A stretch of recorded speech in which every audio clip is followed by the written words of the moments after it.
What's going on, guys? JSGC here, back again for another Manchester City live watch-along, where today we're going to be doing the Manchester City live watch-along of our Premier League home game against Brighton and Hove Albion. Really big game this when it comes to Champions League football for next season. Brighton breathing down the necks of Manchester City, and a win for Brighton today sends them over Manchester City, heading into the final international break before the season comes to an end. For Manchester City, we're chasing the pack. We're looking at fourth. We're looking at third. We're thinking, what are Chelsea going to do tomorrow against Arsenal? They're going to drop points away from home against Arsenal. Can we make some gains on them? Nottingham Forest playing today as well, away against Ipswich. Not an easy game with them scrapping and scraping for Premier League survival. Not going to be an easy game, that, for Nottingham Forest. So I do sense that there could be a chance for Manchester City to make some gains from the teams above them. But they've got to win this game. It's a must-win game because not only are you giving an incentive to the teams around you with the likes of Brighton and Hove Albion, AFC Bournemouth, etc., but also Manchester City, the form's just been too hit and miss through the second half of the season. There's been some good performances, there's been some bad performances. And Manchester City, they're needing now some consistency, try and string some wins together in the Premier League to put us in a really solid position, try and win our next 3 or 4 Premier League games, and doing that will put us in really good stead in making Champions League football for next season. Now, I'm not even thinking about Manchester City. Potentially, 5th place could be a Champions League spot for them next season. I'm expecting 5th place to be a Champions League spot for next season, but that isn't guaranteed as of right now. I think, don't quote me on this, but I think there still needs to be a English team reach the semi-final of one of the European competitions, whether that is the Champions League, the Europa League, or the Europa Conference League. I would expect that to happen, but it isn't a guarantee. And whilst it's not a guarantee, and that's not going to be guaranteed for another 3 or 4 weeks, it won't be clear, we need to try and target 3rd place and 4th place, because we know that they will be definitely Champions League spots for next season. That's what Manchester City need to do. We need to transition. We know we need to transition. The only way that we can transition is through bringing in high quality players to replace the old guard, the old players that Manchester City currently have in their squad. We've got a huge summer transfer window coming up, and for us to not get Champions League football for next season means we may just miss out on a target or two, and that could end up being really costly for the club. We don't want to be playing in the Europa League. We don't want to be playing in the Europa Conference League. We don't want to miss out on a European spot for next season. We want Champions League football. Well, we know there's going to be a bit of a transition for Manchester City. However, for there to be a transition, we've got to be in a really strong place, and we've got to meet our minimum expectations. And our minimum expectations is making the top 4. Everything else is giving us something, a platform for us to build on. We need that platform. We need Champions League football for next season. We can't afford to be handing Brighton and Hove Albion 6 points in their 2 games against Manchester City. We cannot afford that to happen. We're at home. We're at the Etihad Stadium. We've got to make that home advantage count here today, this afternoon. It's a huge game. No idea why it's not being broadcast live here in the UK. Does mean we get a 3 p.m. game. It does mean I have to use streams to be able to watch today's game and provide a live watch along for you guys. So I'll strike really early with the rules here. I would appreciate anyone that is ahead of me. I will have the clock rolling. That clock will be accurate, so you'll know where I'm up to, and I would appreciate anybody not spoiling it for me so I can give my genuine reaction for you guys and be able to give our thoughts, and we can all have a good time. We know the rules. We can't help it. It's a 3 p.m. game. It's not being broadcast here in the UK. There's not a lot I can do about that, unfortunately, but I will be a fair few seconds behind.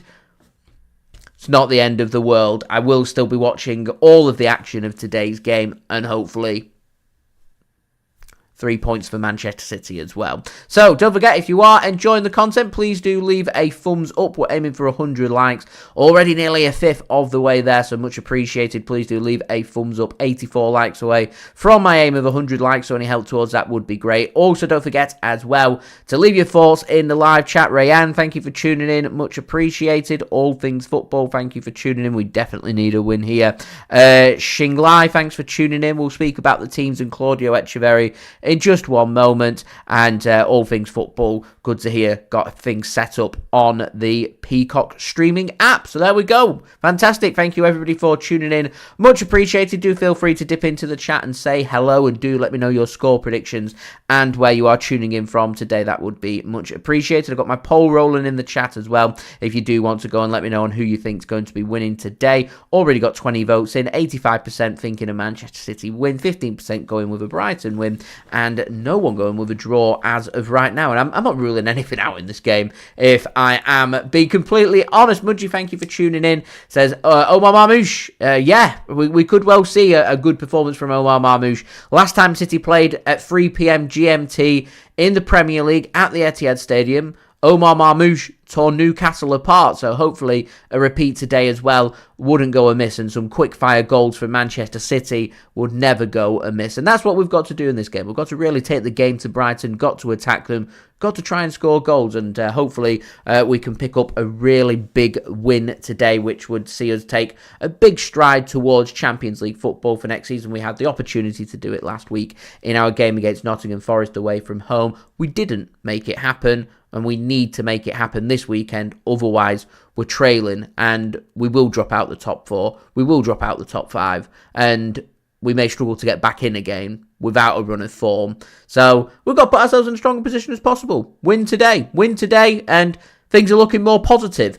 So also don't forget as well, guys, to subscribe if you are new around here. Now less than 100 subs away from my aim of 42,000 subscribers. So any help towards that would be great. And also don't forget as well to go and check out my social media links, which you can find in the description. You can go and check out my Twitter, Instagram, and TikTok. Finally, I want to say a big thank you to today's video sponsor, which is brought to you by SofaScore. SofaScore is a free app to download. They're going to keep you guys up to date with all the latest football scores from around the grounds. They'll keep you up to date with the latest match information, the latest team news, and also the statistics. I'm going to be using SofaScore to go through today's lineup and the match information for today's game. And then at halftime and full time, I'll go through these statistics and make my analysis based off that. You can go and check out SofaScore. It's a wonderful app, very highly rated, free to check out. Links and details there in the description, so do go and check them out. And anyone that does download SofaScore using my link in the description or the QR code on screen, which you can find just over here somewhere,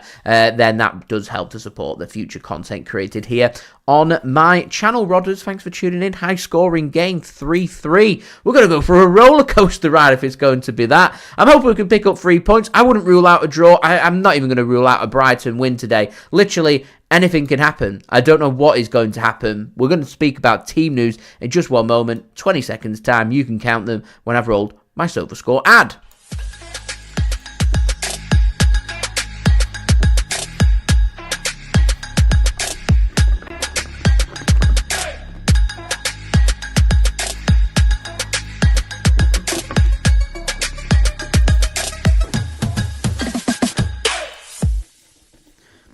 And a big thank you to SofaScore for sponsoring today's video. So, nice to see everybody tuning in. Fantastic. All things football. Close game. Going 2-1 Manchester City. Joe, thank you for tuning in. Going 2-0 Manchester City. I hope so. I hope we can pick up the 3 points. It'll be a really big 3 points if we can make it happen. So, we'll get today's video sponsor, SofaScore, locked and loaded. Let's have a look at the teams. I have had a quick scout just before I went live at the team news, just to familiarise myself with the team. And obviously, there's a few big talking points, including Ederson, which we'll speak about in just one moment. So, I do think Man City are going to win today. I'm feeling really optimistic that we've got 2 strikers starting. City showing their intent to make things happen. It will give a bit of freedom, hopefully, for both Omar Marmoush and Erling Haaland. As Abhishek says, he reckons Omar grabbing a hat-trick today. There's going to be some space there that he could deal with, so hopefully we can make it happen. But let's not ignore the fact that Brighton are in tremendous form. I think they're unbeaten Is it 5 of the last 6? Won the last, was it 4 or 5 in a row? Looking really sharp, looking really good. They had one big surprise result away against Nottingham Forest where they lost 7-0, and Nottingham Forest managed to make that happen through continuing to attack and be clinical in front of goal. And if City want to make that happen, then that's what we need to do here today as well. If we score 1, keep going, get 2. If you get 2, keep going, get 3. If you get 3, keep going, get 4, etc, etc, etc. That way, that's the key to success. You're always keeping the attacking flair there. You're always putting your opponents under pressure, on the back foot. What we don't want to do, you get 2, 3 goals ahead, you start coasting, you take your eye off the ball, you lose a bit of confidence if you concede a goal, and all of a sudden, 1 goal conceded becomes 2 or 3, and you end up dropping points, which is what we've seen all too often this season. It cannot happen today, that. It cannot happen for the rest of the season. Lessons have got to be learned. I think City can make it happen. Fingers crossed we can learn them lessons, pick up a big win. So I'm going Man City to win this game. 74% of SofaScore users agree with that. Just under 100,000 votes over on SofaScore. 14% going with a Brighton win, 12% with a draw. I think this game might be a bit closer than some people suspect. Really close game. Adam, thank you for tuning in. Not too sure we'll get to 500 likes. We'll aim for 100 first and we'll see where we get to. But thank you for tuning in. Going 3-0 Manchester City win. Adrian, thanks for tuning in as well. Said sad that Ederson's injured, but otherwise a pretty decent lineup. Yeah, I'm sad that Ederson's injured. Distribution today would have been key. I always say with the goalkeepers, Ederson's seen as the first choice goalkeeper, regardless of errors being made or not. His distribution is better than Ortega's, and most Premier League games you need top distribution, and Ederson provides that. Ortega's a good shot stopper. Brighton, if given opportunities, will have shots and may well score goals. So we could do with Ortega being at his shot-stopping best today. If he keeps a clean sheet, I'm confident City can pick up a win today. So we'll see. We'll see. So Simon Hooper, referee for today's game, averages 0.08 red cards per game. Does average 3.34 yellow cards per game. So we could be seeing 3 or 4 yellow cards. And we do need to be careful of that. It caused some problems last week against Nottingham Forest, in particular the Nico Gonzalez yellow card, because he was brought off because City didn't want him to pick up a red card and go down to 10 men. But once we took Nico off, it disrupted our momentum. And once our momentum had been disrupted, we conceded and couldn't find a way back into the game, and it disrupted the flair and flow of the game. So, yeah, it might well be something similar that we see today, a bit of a nip and tuck kind of game. I'm hoping it'll be attacking and free-flowing, but we'll see. We will see. So, let's have a look at the teams then. So, Brighton lining up with a 4-2-3-1 formation. They've got Verbruggen starting in goal. Hinchelwood given the nod, along with Van Heck, Webster captain for Brighton today, and Ethiopian. Into midfield, they've got Baliba, Gomez and Rutter. Minter given the nod out on the right-hand side. Mitoma given the nod on the left-hand side. And Joao Pedro starts up top. Not too much difference. I'm not even sure if they've made any changes there, actually, Brighton. If they have, it's 1 or 2 from their win that they managed to pick up last weekend. So, yeah, pretty much going with the same team. I expect their bench to be quite strong because they've got 3 or 4 players just coming back from injury. So Carl Rushworth on the bench, along with Cashin, Slater, Adringa, Ayari, Weaver, Knight, Gruder and Danny Welbeck. I was expecting to see the likes of Lewis, Dunk and Veltman back, but obviously still injured and not put in the squad today. So it's a little bit of a blow that for Brighton. So they're missing quite a few players. Kadioglu, Steele, Dunk, Milner, Igor, Veltman, O'Reilly, all out for Brighton. So a lot of decent players out, but they've still got a decent squad. And they're having a very good season led by manager Fabian Hurzeler. So, yeah, they're a very high-energy team. They'll be doing a lot of running. They'll cause a lot of problems for Manchester City today. We've got to try and match that energy, try and be physical, try and almost bully Brighton. That's what we've got to try and do in this game. Look for the pockets of space, quick with the movement, not sideways passing, quick with the movement. If you're moving from right to left, do it in 1 or 2 passes, not 3 or 4. Vice versa from one flank to the other. Quick movement and try and infiltrate their defence as best that we can. And try and make it as busy of an afternoon for Ethiopian on the left, with Savinho starting on the right for City, and for Hinchelwood starting on the right, with Jeremy Doku going on the left. So that's what City need to try and do. We can make it happen. Will we make it happen? They are the questions. Bartholomew, thank you for tuning in. Going 2-0 today to Manchester City. Adam, it's funny that you mentioned cider. We do have one locked and loaded ready for today's game. Adrian, Ayari comes out and Gomez comes in is their only change. Judging off what I remember from doing my preview yesterday for this game. So, interesting. Joel, thanks for tuning in. Going 2-1 Manchester City. Yeah, no De Bruyne, no Foden, no Bernardo Silva. It's near enough. Correct me if I'm wrong, it might even be the same team that City went with against Newcastle that managed to win that game. So, I'm pretty happy with the City team. Sembatia, thanks for tuning in. Going 4-1 today to Manchester City. And Abhishek, I agree. Got to be ruthless.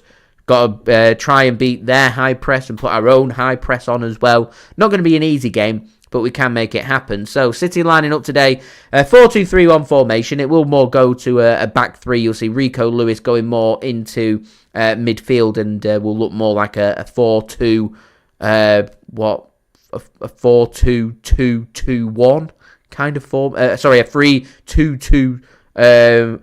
2-1 formation, almost, from Manchester City. It can be a bit confusing, so I'll talk through it. So, Ortega in goal for Manchester City today because Ederson out injured and he's not been called up by Brazil, I presume due to injury, so he's going to be out for the next few weeks.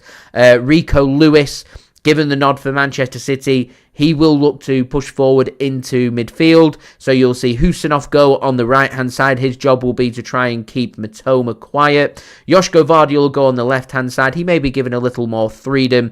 If so, then you may see Ruben Dias just drift more towards that left-hand side and Nico will pivot into that midfield gap where we normally see Rodri. Ilkay Gundogan will support Nico Gonzalez, as will Rico Lewis, as will Josko Gvardiol, depending on the transitions. Have City got the ball or the attacking and Man City not got the ball? Are they defending? When they're defending, it'll more go and drop into a back four when City on the front foot. Could be a back three, could even be a back two. We have seen that from City. And then kind of taking out the extra midfield control where you normally see a De Bruyne or a Foden or a Bernardo. It's Omar Marmoush given the nod, and he's just going to play behind striker Erling Haaland. So Haaland's going to drop deep. He's going to bring a defender forward with him and may just give a bit more freedom for Omar Marmoush to be able to have some shots at goal. And it might vice versa. Brighton might look to try and surround and put one or two players around Omar Marmoush, which may just give an extra yard for Erling Haaland of space, and that's what we've got to try and do more of. Try and find a way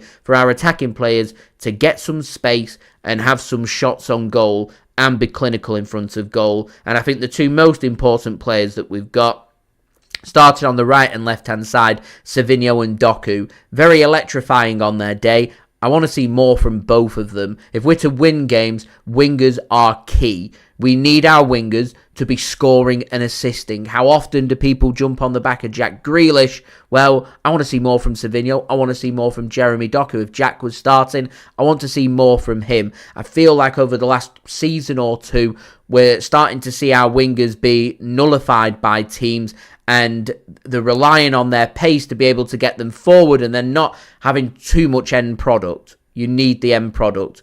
Quality balls into the box.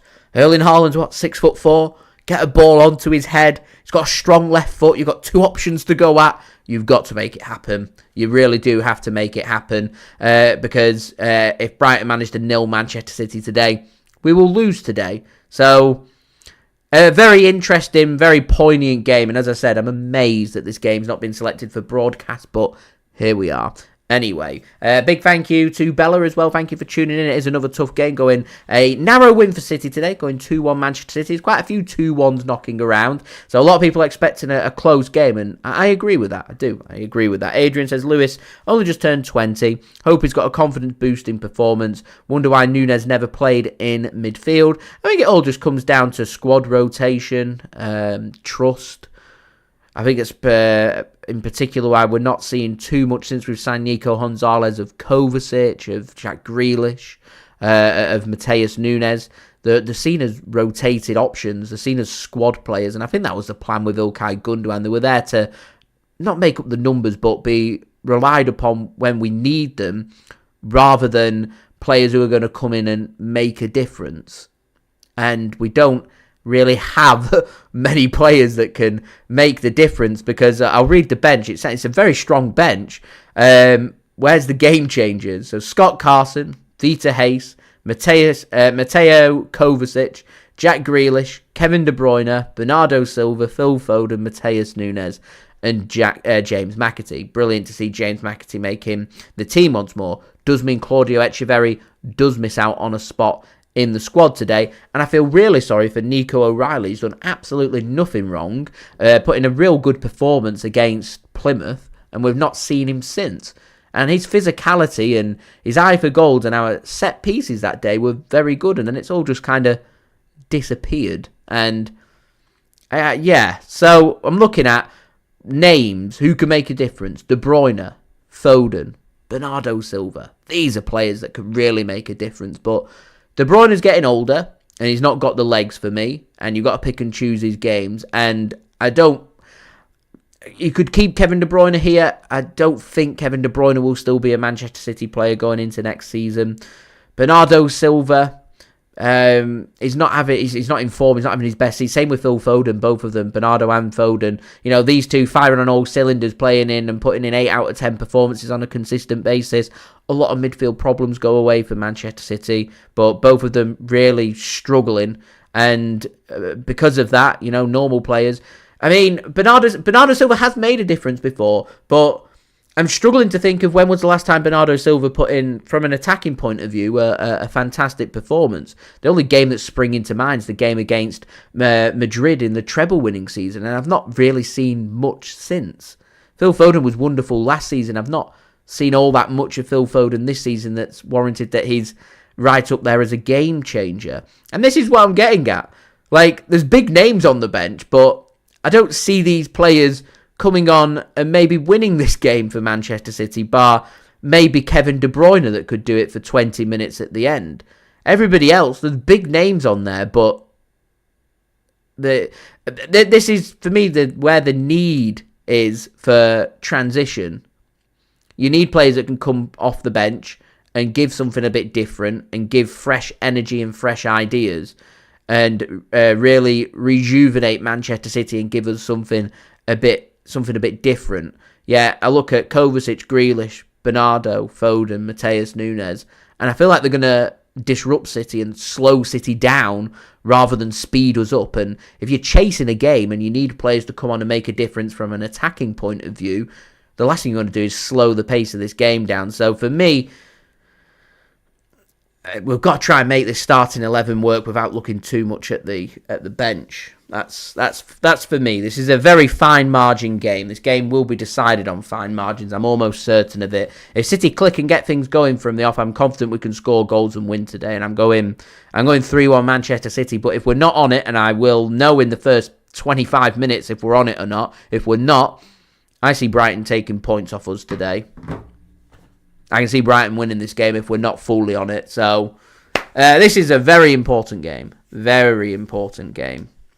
Warm welcome to everybody for tuning in. Jean, thanks for tuning in. Joel, thanks for tuning in. Budgie as well. Welcome. Julia, welcome. Thank you for tuning in. Do hope everybody is well and having a fantastic weekend. So just before we do crack on with this live watch along, make sure, like always, if you are enjoying the content, do subscribe to my channel. It is free to subscribe. Also, don't forget social media links there in the description. If you want to go and follow me on my Twitter, Instagram and TikTok, email also in the description too if you want to hit me up for any sponsorships or any videos or any general business inquiries. Don't forget to leave a thumbs up. We're aiming for 100 likes. We're now on to 30 likes, so 70 to go. Any help towards that would be great. And also don't forget to get your thoughts in the comments below. Where's everybody tuning in from today? And also, what are your score predictions? Finally, I want to say a big thank you to today's video sponsor, which is brought to you by SofaScore.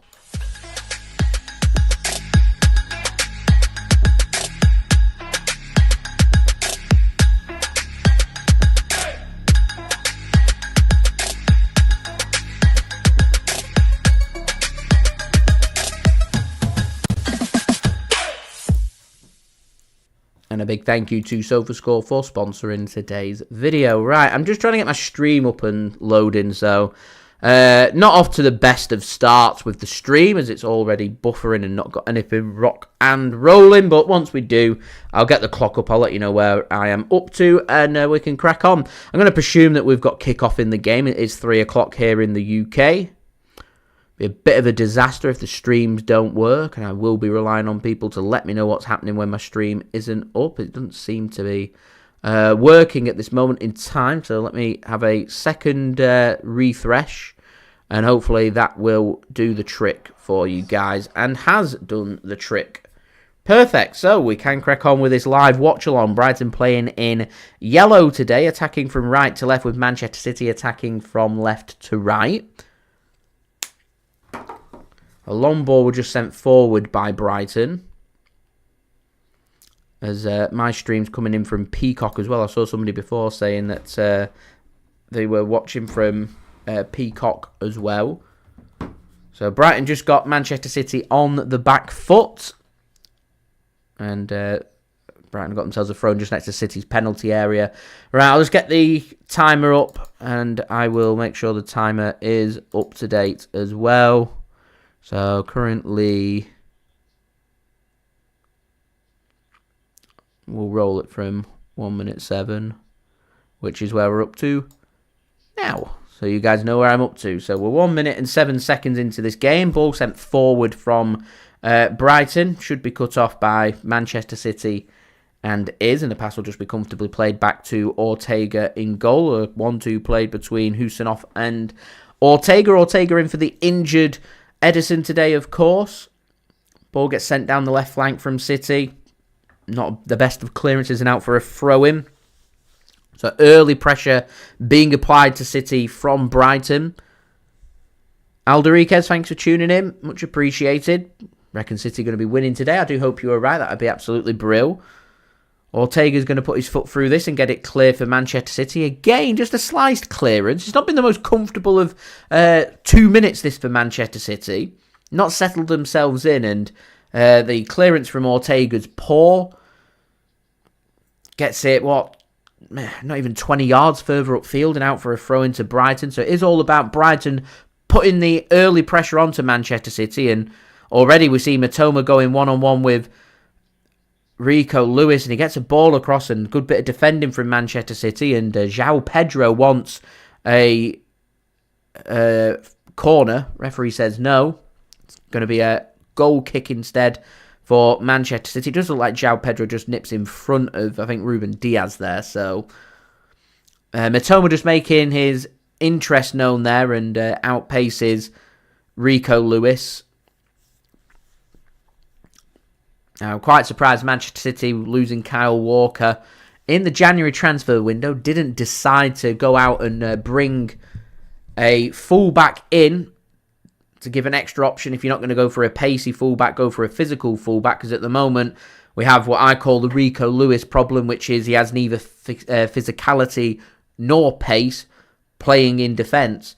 Not so much got a problem with Rico Lewis inverting into midfield, but when you've got a team that's got a lot of runners in it, and a team who's willing to put Rico Lewis under pressure, Brighton will be looking at and identifying him as the weak spot for Manchester City. And he doesn't have experience on his side. He doesn't have the pace or physicality, and it becomes a very difficult afternoon. Whereas, we come back after the international break. Our first Premier League game is against Leicester City. I'm not expecting them to be able to force City onto the back foot too much, which would suit Rico Lewis, because he'd be able to get more into midfield, and he can make it about technical ability. So I think we have a fullback problem, and Matheus Nunes has helped City paper over some cracks, but long term I just don't think it's the best of ideas. Rico Lewis, whilst I will criticise, will also give praise where praise is due, and he did a lovely bit of skill there to help Manchester City have some ball retention, and we just settled ourselves in for the next couple of minutes, from minutes 2 to 4, and Manchester City now looking a little more comfortable in this game. John, thank you for tuning in. You can sense Brighton targeting Rico Lewis. You really can. So, whilst there's not much happening, we're going to do our cider review. It is Saturday afternoon. We're on a Thatcher's Rascal Somerset cider. Never had it before. It's a very strange, toxic orange colour. Kind of reminds me of the colour that you'd find with a Magna's Original. Ball comes in there from Savinho, out for a goal kick. Not the best of crosses, and we're going back to what I was just saying at the start of this stream. I want to see more from Savinho and Doku. I want to see end product. I want to see goals and assists. That's their way and outlet into starting games for Manchester City. I want to see more from them. We need more from them if we're to win these games. Keith, thanks for tuning in. Do hope you are well. Right, let's give it a taste, see how it is. Might be terrible. I might have to go and chuck it away if this isn't very good. I do have a backup drink. It is orange cordial. A little different, but here we are.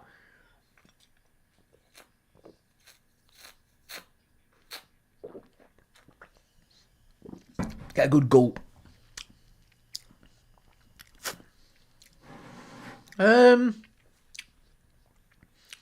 Yeah, it's quite similar to Magna's Original, that, to be honest. Be nice with a glass with ice. Nice and cool. Drinks being in the fridge. It's alright.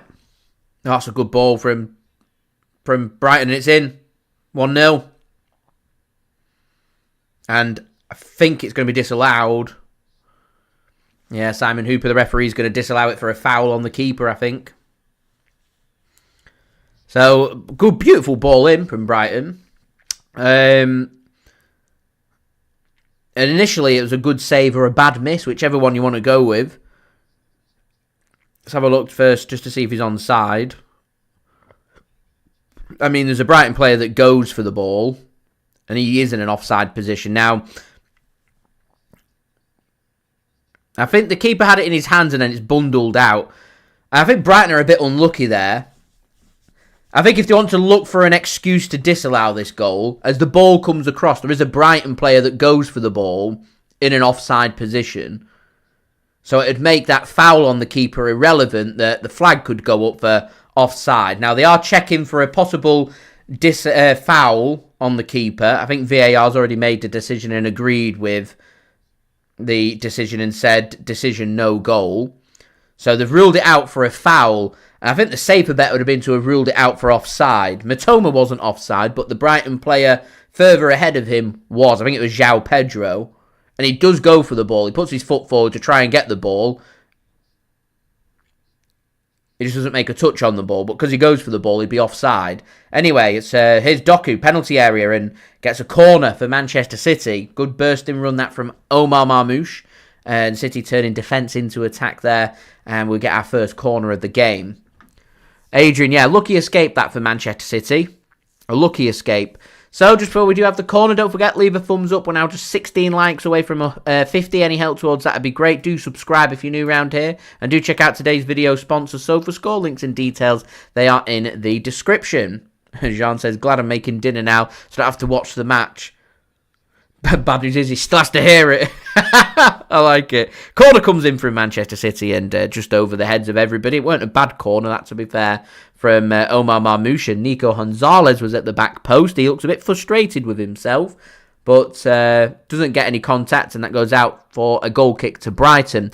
Julia says Mitoma is a good player who can score. He's a very good player. He's got a lot of precision and pace. I was expecting Rico Lewis to be going more into midfield so they could have Khusanov one-on-one with Mitoma, because Khusanov's very quick and also very strong, and I think that'd be a better physical matchup than Rico Lewis. It's a shame we've not got an extra defender fit. I mean, we could go with Vitor Reis, but I think City regard him as one to watch for the future, one for the next 2 to 3 years rather than right now, and they'd prefer to have your Akanji or your Stones or your Ake fit, that Khusanov could maybe be tried at fullback. But here we are as Haaland combines with Marmoush. Turns penalty every day of the week. Penalty, Manchester City. Omar Marmoush brought down. Referee doesn't hesitate to point to the spot. Lovely turn from Omar Marmoush. And Manchester City, just before the 10-minute mark, have a brilliant opportunity here to break the deadlock for this game. The Brighton players complaining to the referee. Let's have a look at this then. No foul in the build-up. I think that's what they were complaining about. There's no offside in the build-up. Turns. Does the defender make the contact? That's the question. This angle will tell us. I think he slides in. I think it's his trailing foot makes contact with the boot of Omar Marmoush, and that will be a penalty. So the question is, if VAR do want to have a look at this, is there a foul in the build-up, which for me, the Brighton player, he's bullied off the ball. We're going back again to what I was saying to you guys in the build-up to this stream. Physical. You have got to manage the physicality of this game. There'll be pace, but it's also going to be a very physical game. You've got to match it. You've got to be physical. Can't be bullied. You've got to do the bullying yourself. And Manchester City, very smart, lovely little turn from Omar Marmoush. Imagine he's actually very frustrated, Omar Marmoush, that he's not got the penalty to take. But it's going to be Erling Haaland instead. He wants to get back in amongst the goals for Manchester City. Erling Haaland, he's missed a couple of penalties this season. Up against Verbruggen. He's a very good goalkeeper. I rate him very highly. Could really do with the goal here, to be honest. Let's see then. What can Big Erling do, the Viking? Up against Verbruggen. He makes no mistake from the spot.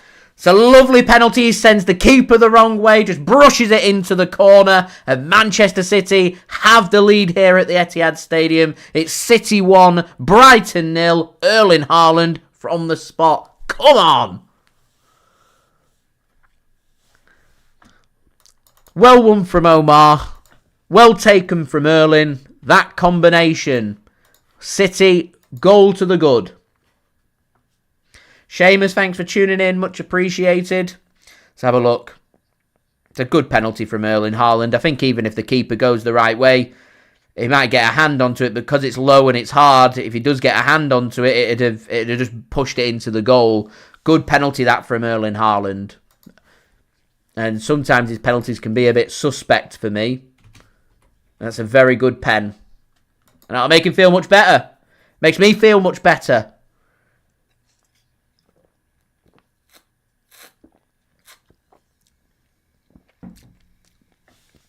And to be honest, we could do with some Erling Haaland goals. I've missed seeing some Erling Haaland goals, but here's Brighton looking to respond immediately. Good bit of defending coming in from City. Ball somehow stays on the pitch, and City have to hook it clear. They do well, and Ilkay Gundogan just trying to nick the ball ahead of the Brighton player. He can't. And because of it, Brighton get hold of the ball once more. We've got to keep going. Got to keep building on this.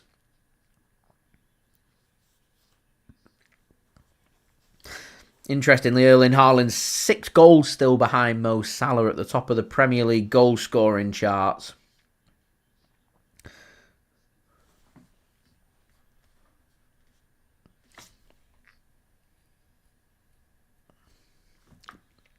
That's out of play for a throw-in. Abhijit, am I underage? I wish. I'm not underage, but I wish I was. That'd be brilliant. Youthful. No, I'm very much overage. I turned 30 in 4 months and 2 days. So yeah. 11 years, getting on to 12 years over the age.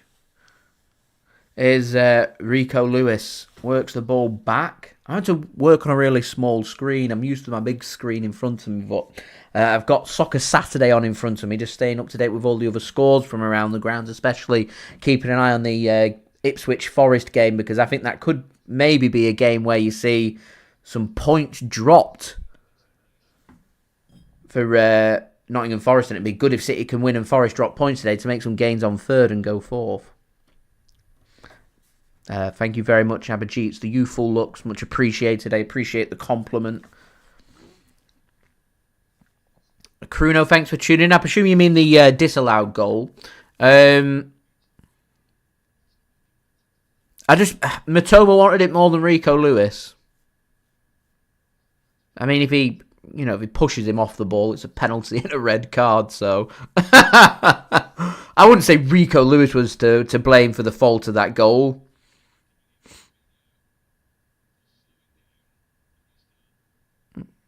I think there's an early yellow card, to Savinho. I'm not too sure what for. I'm not sure if it was for dissent or something. I'm not sure. Commentators saying delaying the restart of the game. Which I don't mind the referee doing if he's going to be consistent. So, yeah. John, thank you for tuning in. And Julia, yeah, it was a brilliant game of football, that at Anfield on, was it Tuesday night? Or was it Wednesday? I can't remember which. We're playing every 7 days now. I forget what day of the week it is now. As Pep says, we watch the Champions League at home on the couch with a bottle of wine. We forget what day it is. So, yeah. It was a very good game. And PSG Villa will be a good tie. Corner here for Brighton. I'll speak about the Champions League in just a moment, actually. Some defending for City to do. Whipped in. Should be headed clear. In the end, it just loops up. I think it was Khusanov it hit the head of. And loops up to Ortega and he'll catch that. Yeah, so... Here's Savinho. Turning defence into attack again. And that's brilliant defending. It's really good work, that, from Mitoma. He's having a real good game. Yeah, so the Champions League, very good game of football. PSG are a very good team. I saw that when we played them in Paris. It was unfortunate at the timing of the schedule that we didn't face PSG in the first half of the season, and we had to wait until 2025 to face them because PSG really, between that break between December and January, sorted their form out and they looked really sharp and really good. And they seem to have just weeded away all their egos out of their team, and they're now doing something that we've not seen from PSG. They've got quality in the team. It's got energy and pace, precision in there, but it's also got hard work, and they've always lacked that graft, and they've got that graft. My big question for PSG is I'm not too sure they've got the quality to win the Champions League, but they've got the quality to go out there and cause some big upsets. And that's why I said I wouldn't rule out Villa doing something against PSG, because PSG head in as firm favourites. PSG are the underdogs against Man City. They're the underdogs against Liverpool. I would expect City to beat PSG under a normal circumstance in a regular season. I'd expect Liverpool over 2 legs to be able to knock PSG out. They're the underdogs. Whereas against Villa, the expectation is PSG do the job on Aston Villa. And I wouldn't rule out Villa doing a surprise on PSG, because Villa are a very good team who are very difficult to beat, who score a lot of goals and also know how to defend. So that won't be a very easy game for PSG. So that'll be a really interesting tie. I think if PSG can make it through that game, there is every possibility they could win the Champions League. They're a dark horse as far as I'm concerned. Looking elsewhere in the Champions League, Real Madrid doing Real Madrid things. That Julian Alvarez penalty kick was ridiculous. Absolutely ridiculous. I don't think... I'm yet to see any angle of concrete, literal, factual evidence Julian Alvarez double-tapped his penalty. I suspect he might have. But that's just it. I suspect he might have. It's not factual. And I'm happy that they're now going to be looking at changing the rules that if there's a double tap, it will be a retake of a penalty rather than classed as a miss. At the very worst case scenario, Julian Alvarez should have been asked to have taken his penalty again. And it's been very costly. But UEFA won't mind. Real Madrid go through. They're happy for Real Madrid to go through. I imagine Real Madrid will do the job on Arsenal. Arsenal will probably give them a really good game, and there'll be some controversy that will do Arsenal's heads in, and the tears from them will be beautiful. But I can't look beyond Real Madrid going through. I can't look beyond Real Madrid winning the competition, to be honest. I did say that when we faced Real Madrid, that if we could make it through, or Real Madrid make it through, and here's Haaland, he's a good tackle from Brighton. If Real Madrid make it through Man City and they make it through Atletico Madrid, once you get to the quarter-final stage, you take the confidence that you've got enough to go on and win the competition, and it wouldn't surprise me if that did happen, to be honest. Anyway, guys, don't forget to leave a thumbs up. Now just 13 likes away from 50, so any help towards that would be great. Do subscribe, and do go and check out today's video sponsor, SofaScore. Links and details, they are in the description.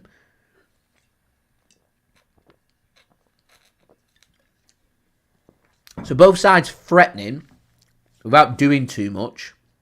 At the moment, we're seeing City get a penalty and convert it well through Haaland, won by Omar Marmoush. Here's Brighton getting forward, and that will be a free kick in a really good area, this. A really good area.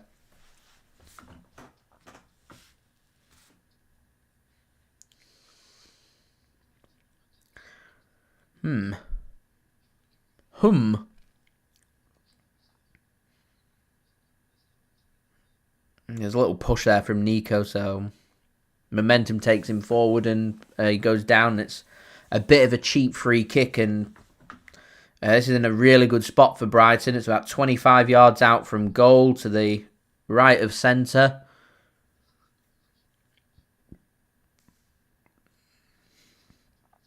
I think would suit a left footer more than a right footer, this.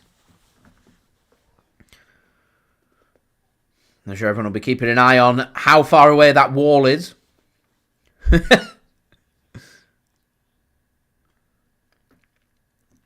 There's a good spot though. There's enough to get this up and over.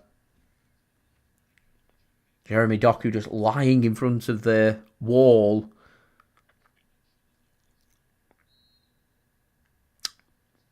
Let's have a look. Oh, it's gone in. I don't know how that's gone in. It's hit the post and gone in. It looks like it's gone through the wall. I don't know how that's happened.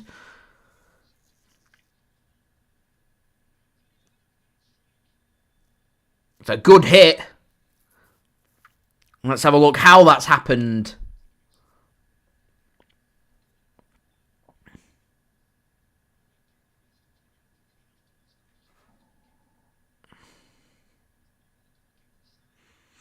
I was expected to go up and the keeper stretched, but it goes to the goalkeeper's near post. It's through the wall and on the inside of the post. It's just an ugly goal.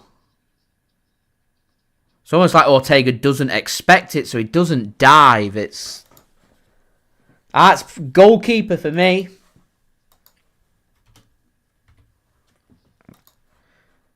Estupiñán with a goal. It's a good hit. It's a really good hit onto the inside of the post. Really good hit.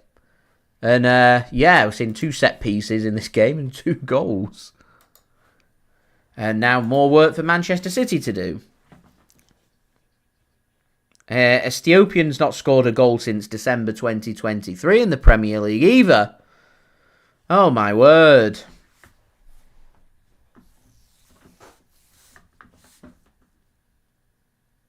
He literally just puts his foot through it, put it on target and asks the question. Goes to the keeper's near post. Ortega has to expect it, and he doesn't react. And Brighton putting pressure onto Manchester City. They can get this one clear, looking for a bit of space. And there's space everywhere for Brighton to work with. Space everywhere. Oh, that was a handball there. Referee says no. I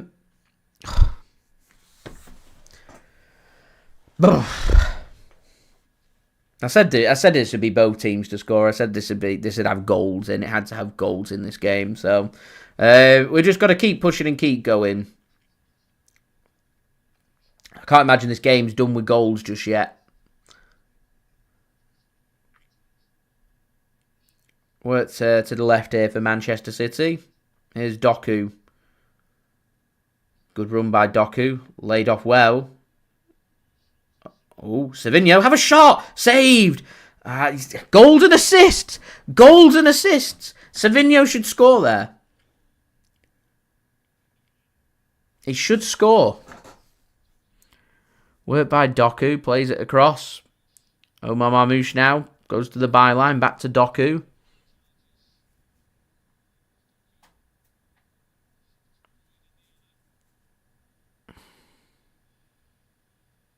And thanks for tuning in. Ball won back by Brighton, and they're just going to look to spring that counter-attack. Looks for Mitoma. Ortega, sorry. Ortega, not Ederson. Gets it clear.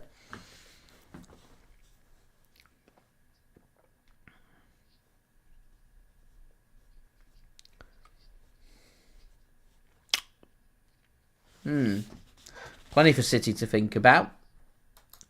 As we're now 10 likes away from 50 here, so any help towards that would be great, guys.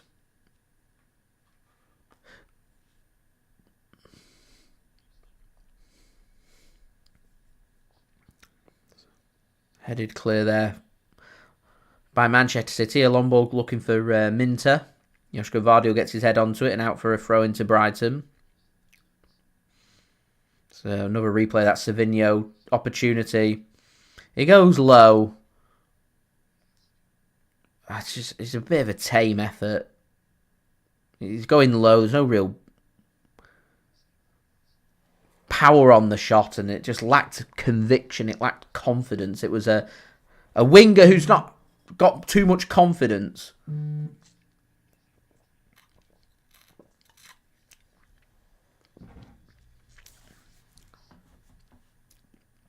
Long ball forward from Brighton that's paid off in the City penalty area. Chipped forward by Minter. Ortega will collect. City in a rush to get on with things. Long throw comes in looking for Jeremy Doku, and he takes his man on and he goes down after having his hand held, and it'll be a free kick for Manchester City. Doku stayed up just long enough to see if he'd taken too heavy of a touch before deciding, you know what, I'm gonna go down. And yellow card comes out.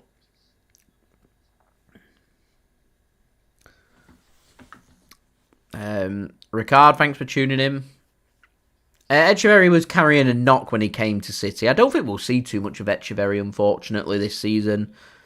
I weren't expecting to see him until after this international break coming up anyway. It'd just be nice just to see him on the bench and see him make his debut, but here we are. As we're now 7 likes away from 50. Ball gets worked back by City to Stefan Ortega-Moreno.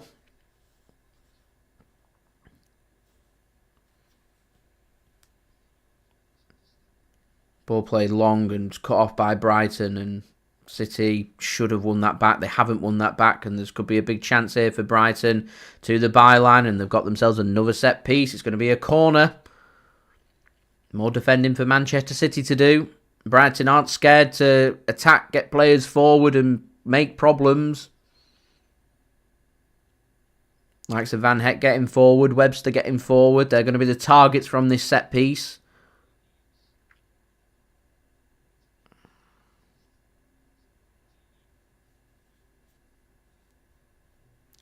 So corner here for Brighton.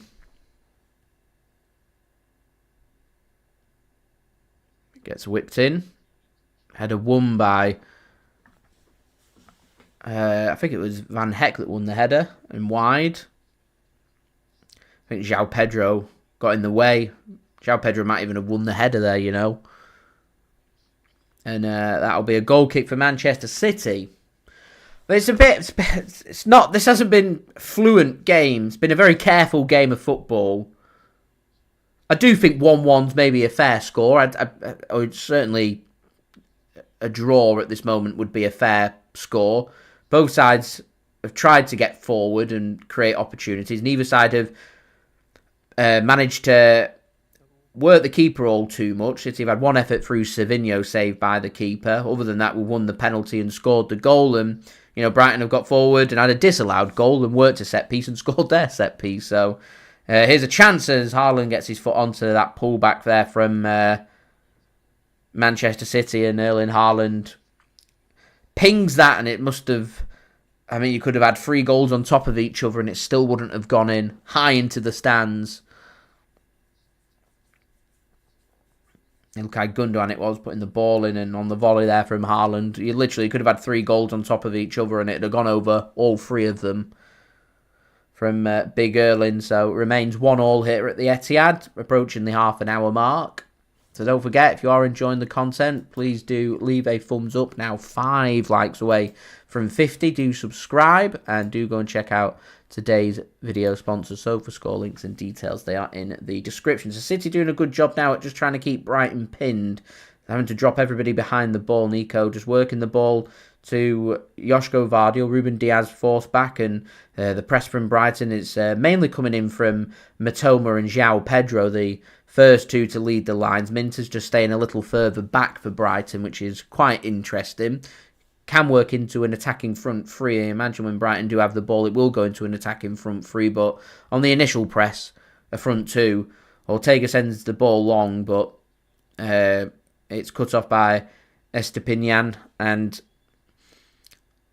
Brighton will have the ball back once more through Verbruggen, and that'll take us to the 30-minute mark at the Etihad 1-1 between City and Brighton. Haaland with the penalty, opening the scoring for Manchester City. Brighton pulling back an equaliser from around 25 yards out through Estupiñán. And we were awaiting the next goal, as that's really well worked from Manchester City to win the ball back high up. Well intercepted by Brighton, and a long ball sent forward, which is dealt with by Josko Gvardiol. He'll put his head onto it and just put it out for a throw-in, so Brighton can have a throw. And you're always best doing that when a dangerous ball's coming over and you're not too sure about how best to deal with it. You put your head onto the ball, send it out of play, let City get everybody back and regroup. And because of that, Brighton don't link up well, and they end up making the mistake and passing it out for a throw-in to Manchester City. And sometimes it's about doing that safe and sensible defending. Yeah, you want the ball retention. Yeah, you want to win the ball back, and you want as much possession as possible. But if there's a situation where you're under a lot of pressure to be able to win the ball, if you don't think you're going to be able to win the ball, play it safe. We're not chasing the game right now. It's 1-1. We're in a careful stage of the game where, next 15 minutes, very important in this game. Got it at 1-1. Don't take the risk to try and have a bit of possession where Brighton could steal the ball and maybe have a big opportunity to make it 2-1 to them. We don't want to go 2-1 behind, so we've got to be careful. I mean, if City had done a job on Nottingham Forest last week, I'd have been more than happy to sit here and say it's not the worst result in the world if we don't win this game, as long as we don't lose. But because we lost last week, we have to win today. A draw doesn't really do Man City or Brighton any favours for Champions League football next season. Oh, that's good work from City. And here's Savinho. Can he make this one count? Can he make this one count?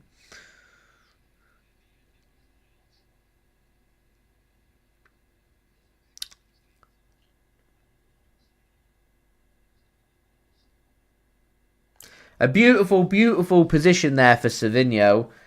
Second time he's been in a wonderful position. He gets it onto his stronger left foot and he slices it, and it's miles wide. He's one-on-one with the keeper virtually. He has time to look up and he gets it all wrong. And he's young. He needs 2 seasons. I feel sorry for Savinho because I don't feel like City have adequate options on the right-hand side. He's got Bernardo Silva and Phil Foden competing with his spot, who, to me, not good enough to be starting for City. So there's no real pressure for Savinho on that right-hand side. And because of that, he's not under enough pressure to be getting the minutes. He starts because we've got nobody else to be pushing him for that spot. And I want to see more. I want to see goals and assists. He should be getting goals and assists. If you're good enough to be starting on the right wing for Manchester City, you're good enough to be getting goals and assists. He's done everything right to get into the position. The end product is not there.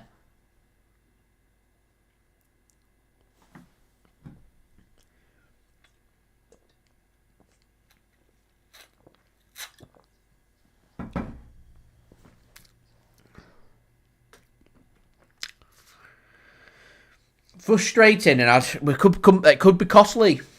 Come the end of this game, it could be very costly. Wonderful, 2 big opportunities for Savinho, both of them. Yeah.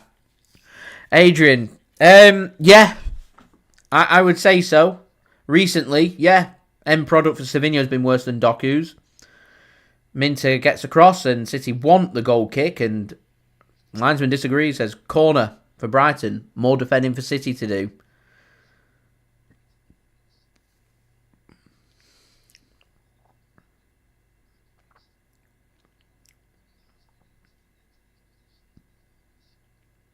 Good defending that from Josko Gvardiol.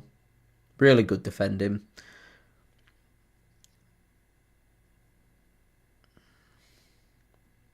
So a corner here for Brighton. More defending for City to do.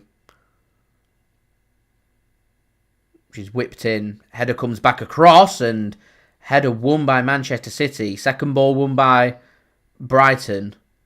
Chance for them to put a ball across into the box. Surely going to put something into the box. They're driving forward. This would be a brilliant goal. Oh, just wide. Not too far away that from Brighton, and a warning sign for Manchester City. For my life, we were going to put some kind of ball into the box. He doesn't. He goes on his own. In the end, it's wide. Quite a bit wide, to be fair. Didn't quite have the bend on it, but Minter making himself known and Brighton growing in confidence. And commentators made an interesting point there. He just said that Brighton just being a bit weary of Jeremy Doku, and you're seeing Minter not getting forward as much. And it's more of a front two rather than a front three because Minter's having to drop a bit deeper to support to try and deal with Doku. But we've not seen much from Doku as Ortega's not having a very good game. Just hoofs that out of play for a... Was it Ortega? Was it Khusanov that's hoofed that out of play for a throw-in. Needless throw-in given for Brighton. And eventually the offside flag goes up as Julia informs me. Nottingham Forest have taken the lead. Milinkovic, the defender, giving Forest the lead away at Ipswich, and as it stands, the gap between Manchester City and third place getting bigger. And should Chelsea do a job tomorrow on Arsenal, we may struggle to make the top four. And speaks volume to me that we're now relying on fifth place being a Champions League spot for City because it will be one of the worst seasons. But how long will it be our worst season for? It's worse than anything we did under Pellegrini. It's worse than anything we did obviously with Pep so far. Is it like 2010 when we missed out on Champions League football to Spurs that season?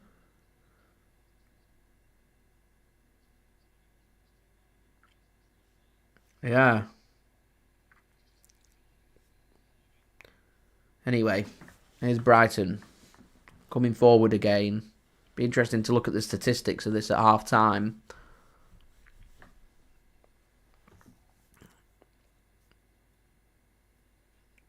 Belieber forced into a mistake by Manchester City.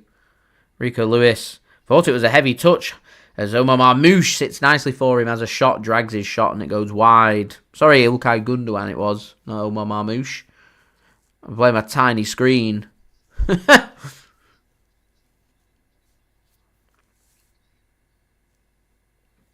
No, it's a bit of a blow for Ipswich that. Fancy that.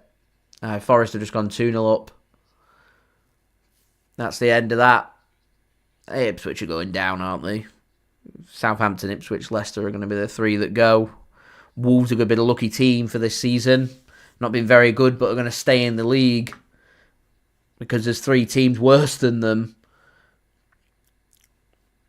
Hey, City, good position this. Can we get something played across? The answer, no. That's cut off well by Brighton. That's well won back by Manchester City. Got to make it count. Marmoush! Wonderful goal by Omar Marmoush. Puts his foot right through that on his right foot. Keeper, he's sliding on his knees. Can't get near it. It's sheer power from Omar Marmoush.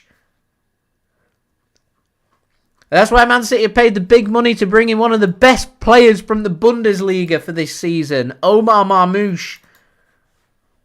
And boy, did we need that. Wonderful goal. Well won back by Manchester City. It's a nice pass from Gundogan to Marmoush. Sits really nicely and the space is there. You know, this is what happens when you go with the two strikers. The second striker will have the space. And he takes full advantage of that space. Keeper can only watch it. He's sliding towards the keeper. He watches it inside of the post. It's almost like similar to the free kick Brighton had. I said that was a good goal. That City goal was also a good goal. Brilliant finish.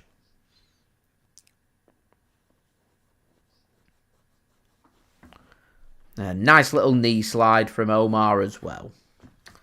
Have I not set one, Julia? If I've not set one, I'll get one set up for Omar Marmoush. We need one. He's scoring goals. It's been hard work. Anyway, guys, don't forget, leave a thumbs up. We're now just 2 likes away from 50. Any help towards that would be great. Do subscribe. And do go and check out today's video sponsor, SofaScore. Links and details, they are in the description.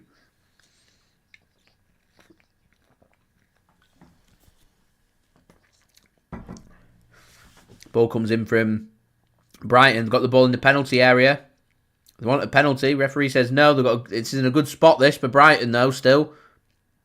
Ball comes in. Header flicked on and going to be kept in by Brighton. More defending. Mitoma with the ball. Should be won back now by Manchester City, and Omar Marmoush back there helping out to win the ball. Ortega needs to put his foot through this one and gets it as far away from the City goal as possible.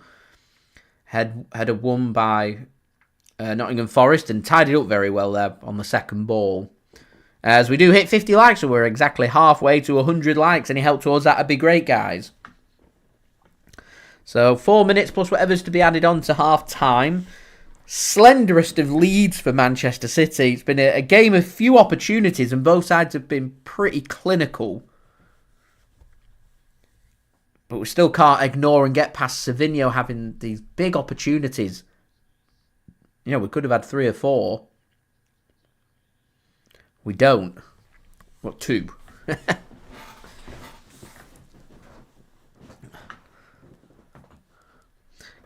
Keith. This season, it's turned me to drink.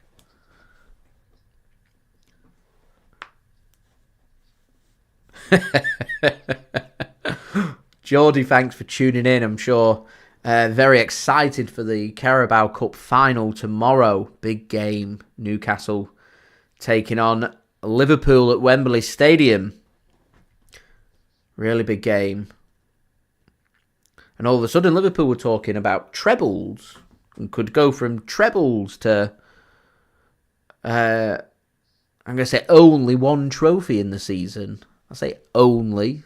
Premier League's still a very big trophy, arguably the most difficult of the trophies to win. And there's no such thing as a disappointing season when you win the Premier League. But they were speaking about trebles just a week ago. And all of a sudden, Liverpool's season will come to an abrupt end. Because I can see Liverpool going on a canter and taking this Premier League trophy. Probably 3-4 games to spare. That's given away here by Manchester City. And Brighton are in. Oh, it's wide. How's he not scored? Joao Pedro should have scored and hasn't. As Anthony Elanga has put Nottingham Forest 3-0 up. And that's game, set, and match there. 3 points for Forest. We'll move on to the next one.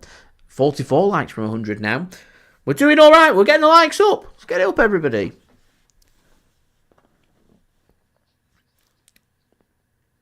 There's the shots. And he should score. He should score. As I've said before about Savinho should score. Joao Pedro should score. Just wide. I'm not comfortable with 1 goal lead. I'm not comfortable if we've got a 2-goal or a 3-goal lead, to be honest. I'm not going to sit here comfortable until the final whistle's gone. It's going to be a very difficult game, this, for City. Geordie, yeah, it is going to be a scrap for the top 5 in Champions League football. There's plenty more points to play for. I was hoping City could do a job on Forest last week, just to keep them. The one thing I don't want to do with Forest is just you're always 3-4 points behind them, so they've always got that comfort that takes the pressure off from them. We finally had Forest kind of where we wanted them last week, where we're within 1 win, that if we could win that game, you can see Forest then just declining a little bit, and once the chasing pack's there and putting Forest under pressure, maybe you could see them dropping, but they're doing really well. Really, really well. It's difficult. It's difficult when you're playing once a week. Obviously, you're refreshed and raring to go. We're not normally playing once a week at this point in the season, but we are. You get a bad result. You've got a week to think about it. It's a long time.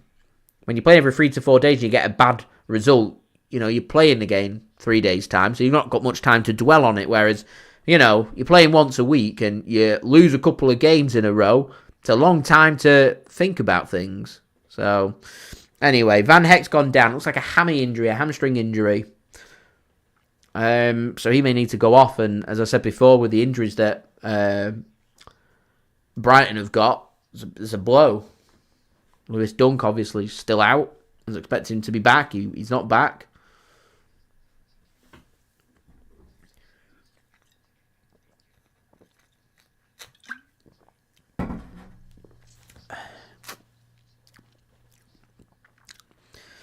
Abhijit, I'm not too sure we'll see Vitor play today. Vitor, I'm not sure. I don't think we will. So into the first of 4 minutes added on then here. 3 goals, a little injury to Van Heck, who... I'm trying to see if he's back on the pitch. Anyway, ball gets played into the gap, and Marmoush will do well to keep that in. He does keep it in, but Brighton will get that ball back, and they'll look to try and come forward now. Ball gets cleared by Brighton, and a sliding challenge comes in from City, who look like they'd won the ball, but referee penalises Savinho there, who does have to be careful because he's on a yellow card. Let's have a look. No, he don't win the ball. Brighton played, I think it's, is it Mitoma, knocks it into Savinho. Savinho's late. He's got to be careful. He's on a yellow card. I think I can see Savinho coming off early in the second half on that yellow card. We don't want to be going down to 10 men. We can't afford to go down to 10 men against a team as good as Brighton. Long ball comes forward then. Headed clear by City. Hooked up by Mitoma. Pedro's going to get to that. He goes down. In the end, I think goal kick for Manchester City. Khusanov just boots the ball into Joao Pedro's leg, and he's feeling all of that. No nonsense defending.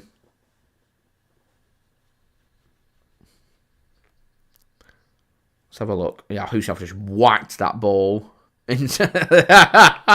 He really boots it. That's an old-fashioned way of winning the ball back there from Khusanov. He absolutely levers the ball into Joao Pedro, and he purposefully makes sure there's a follow-through. Shin to shin. And Joao Pedro felt every bit of that. Long ball forward from Ortega. Abhijit, unless it's pre-season, you won't see City training. They don't make that available to the public, unfortunately. Or fortunately, if City don't want their training tricks to be revealed to the world. Here's City then. Maybe the last chance of the half. It'd be a perfect time to grab a third. Here's Doku coming forward. He does well, but he can't find his pass. And that's good defending from City. Referee says no foul, so still got another minute to play. Maybe we've got time here to create one more opportunity. So don't forget, guys, leave a thumbs up. 43 likes away from 100. Do subscribe and do go check out today's video sponsor, SofaScore. Links and details, they are in the description. I think Manchester City are just trying to preserve a bit of energy and try and get in with the lead at half-time. And this has been a very hard-fought game for Manchester City at the moment. And at the moment, it's the finest of margins. Haaland has to drop deep. Gets the ball and helps the phase of play, and Doku's not having a very good game either. Wingers, I said I wanted the wingers to be having good games, and I can judge Man City on how things are going in this first half about what we're looking at, and these wingers just aren't clicking for City, although Doku does well to get the ball back, and maybe now we can create that one last opportunity of the half. Here's Marmoush to Doku. Play the pass. He's got to play the pass, and Marmoush gets in the way. Here we go. Have a shot, Jeremy, and he's tackled. And there's a half-time whistle. Right, that was a crazy half of football. Right, we will have a look at the stats for this game through my video sponsor, SofaScore. So I'll roll the promo video very quickly, and we'll have a look at the statistics, which will make the interesting reading.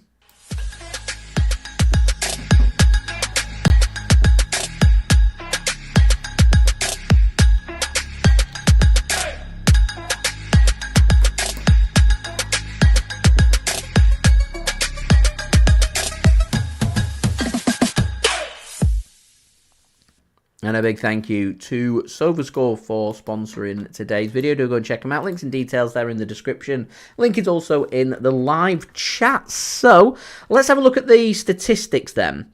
Because at the moment, very interesting. 55% possession for City with 45% for Brighton. Expected goal rates for a first half, pretty high. Excuse me. 1.39 for Manchester City and 1.05 for Brighton. So both teams expected to have scored a goal. And that shows you how close this game's been. City just about leading in terms of their expected goals and possession, but Brighton have had more shots. Both teams have managed to force the same amount of saves from the goalkeeper. So Manchester City have had, just having a look at the attacking statistics, 6 shots, 3 on target, 1 save for the keeper to make with 2 goals, and penalty for Erling Haaland, and Omar Marmoush with that thunderbolt of a goal, cracking goal from Omar Marmoush. Has seen Manchester City score 2 in that first half. Savinho really should have scored, and I've not seen enough from Savinho or Doku, and they would be the 2 players, if I'm looking at the bench, where changes need to be made, in particular on that right-hand side, because I'm just a little concerned with Savinho already on a yellow card, sliding into challenges, mistiming the challenge, and what we don't want is for him to do that 1 or 2 more times, because he could get a red card, and if we go down to 10 men in this game, we will struggle, because Brighton are very good with the ball at their feet, and they'll get on top of City, and they'll put us on the back foot, and we know what City are like when it comes to defending. Not very good. So what we want to do is make sure that we're not relying on defending. We continue to attack and try and score goals. And if we can get a 3-goal cushion, then that would serve us, a 2-goal cushion and get the 3rd goal, that would serve us really well. So next goal, absolutely crucial with what happens in this game. Under normal circumstances, I'd say City get that 2-goal cushion, that killer 2-goal cushion. We get a 3rd goal and we score next. City go on and pick up a big 3 points. Brighton score the next and could be a very iffy kind of game. Brighton are a very good team though. 45% possession, expected goal rate at over 1, 8 shots, 2 on target. Not been at their clinical best, but shown that they've got the willingness to get forward. They've got the players that can make a difference. Mitoma's having a very good game. They've already had a goal disallowed. A little bit unlucky. I did think there was an offside in the build-up, though. So had it come to that, I think the goal had been ruled out for that rather than the foul on the goalkeeper. Joao Pedro is looking lively. He should have scored in that first half. A beautiful free kick from Ethiopian. Poor goalkeeping, but a really well-hit free kick from Ethiopian. So a good goal there. So there's good and bad for both teams here. I think Brighton, high energy, doing very well. Maybe just giving City a bit too much space in their final third that they won't be happy with. They might want to look to try and tighten that up, but if they do, they might have to go with the extra midfielder, which may disrupt their attacking momentum.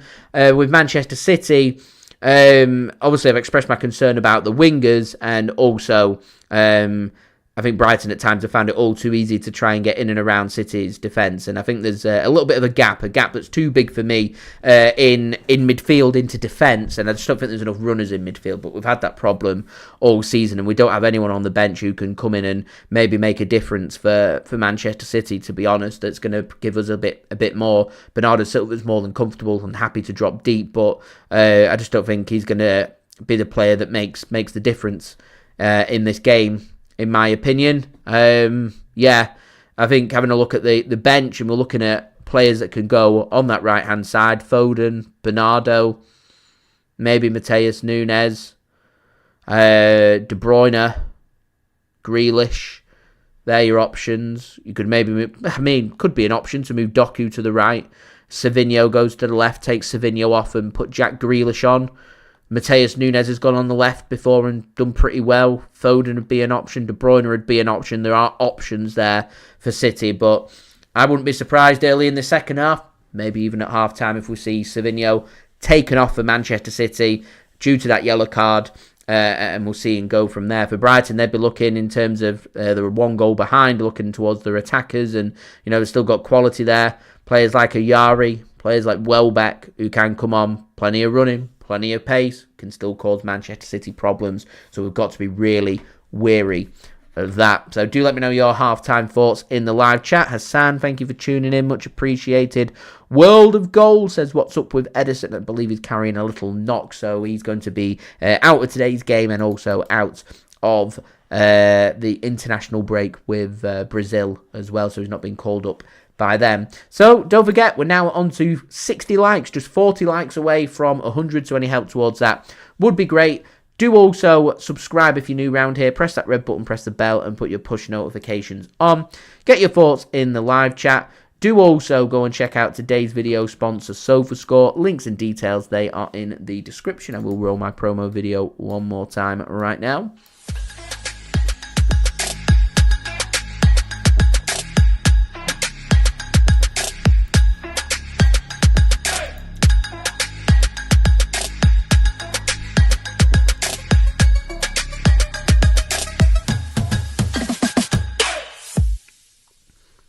And my social media links are also in the description if you want to go and check them out. So I'll just quickly go through the scores before I get on with the halftime entertainment. Premier League, all halftime scores: Everton 0, West Ham 0, Ipswich 0, Nottingham Forest 3, game's over. Manchester City 2, Brighton 1, Southampton 0, Wolves 1, and later on today, got AFC Bournemouth taking on Brentford at Dean Court. Championship, couple of full-time scores: Millwall 1, Stoke 0, and QPR 2, Leeds United 2. Half-time scores: Blackburn 1, Cardiff 1, Coventry 2, Sunderland 0, Luton 0, Middlesbrough 0, Oxford 0, Watford 0, Plymouth 1, Derby 2, Preston 0, Portsmouth 0, Swansea 0, Burnley 2, and West Brom 0, Hull 0.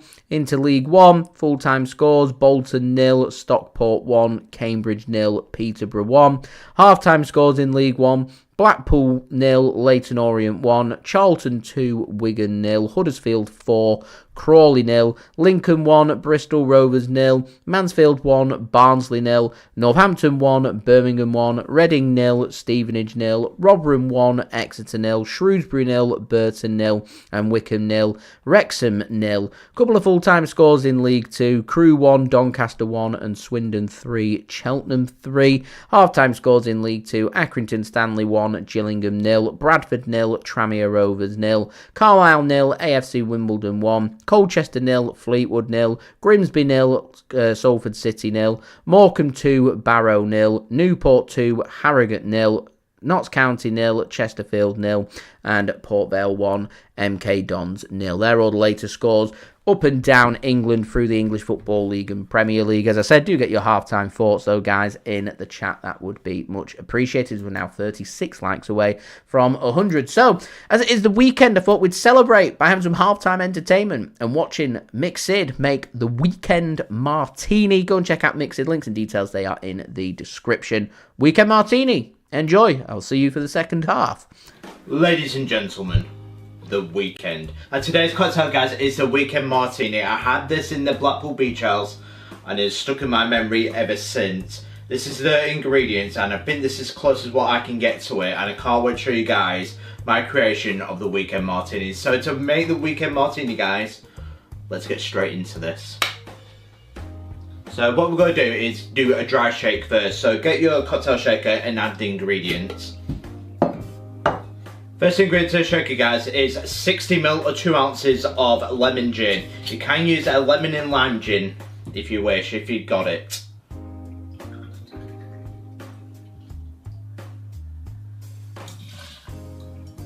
Next, 30ml or 1 ounce of fresh lemon juice.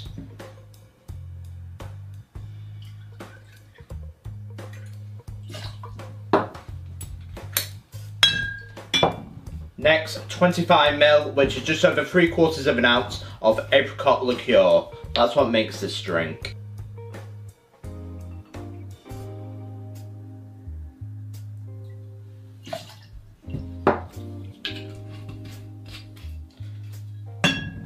Next, 20ml or 0.7 ounce of limoncello.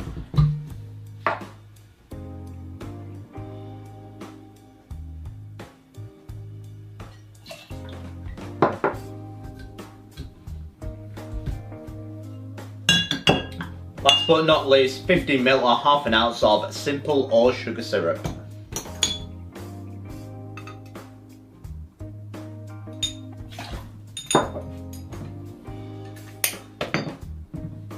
last ingredient. You can put in egg whites, but I'm using Better Bitters Miraculous Foamer. I prefer this because it doesn't have that horrible smell with the egg whites, and it's just as good, as you will see why. So we've got to add 1 pipette, so give it a squeeze. There we go.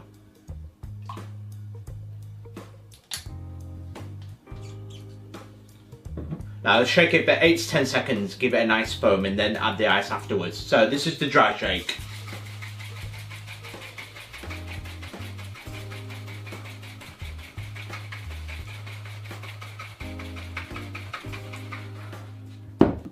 So take the lid off and add the ice.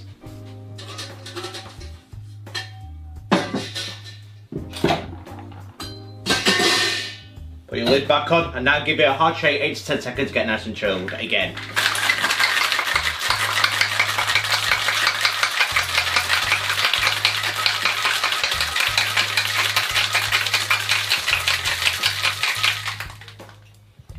So get a coupe glass and strain into it. So the reason we do a double shake is to give it a nice foamy head, as you'll see.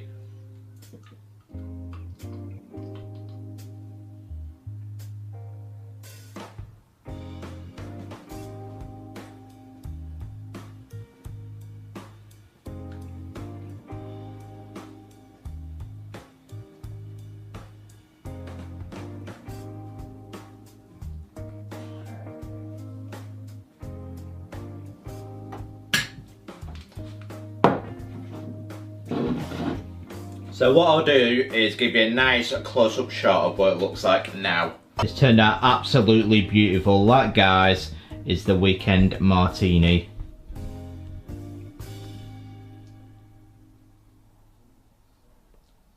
The final thing to do now is to garnish it with a piece of thyme. And there we go, ladies and gentlemen, the weekend martini is an absolute beautiful drink. I really recommend it, as I will taste it, as I will give you my thoughts. Doesn't it look absolutely beautiful, the weekend martini? As I recall, when I had it at Blackpool, it's a nice sweet gin cocktail, and it's just the flavours that taste, the most flavours that you get out of it is the apricot liqueurs. It really makes this drink a nice little bit of simple, nice balance to it, just a nice little sweet taste. With a simple zero sugar syrup, that's my little addition to it, along with the limoncello, just to make it stand out even more.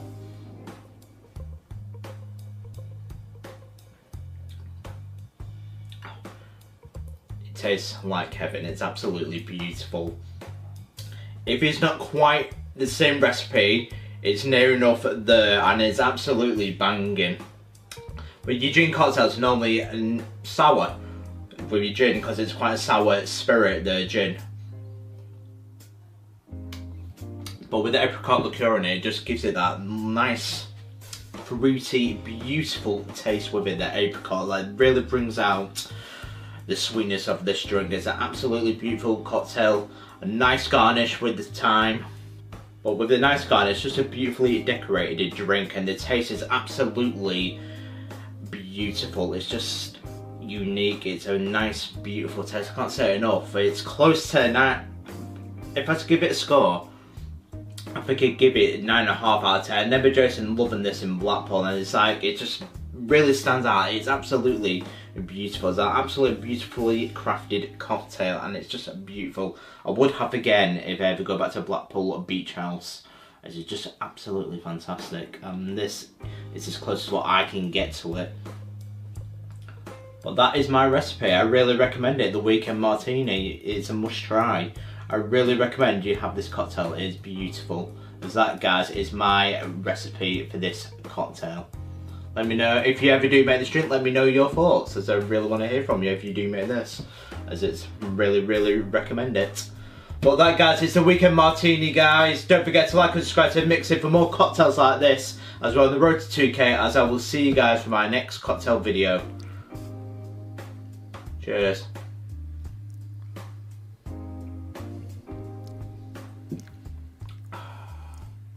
Tastes like the weekend.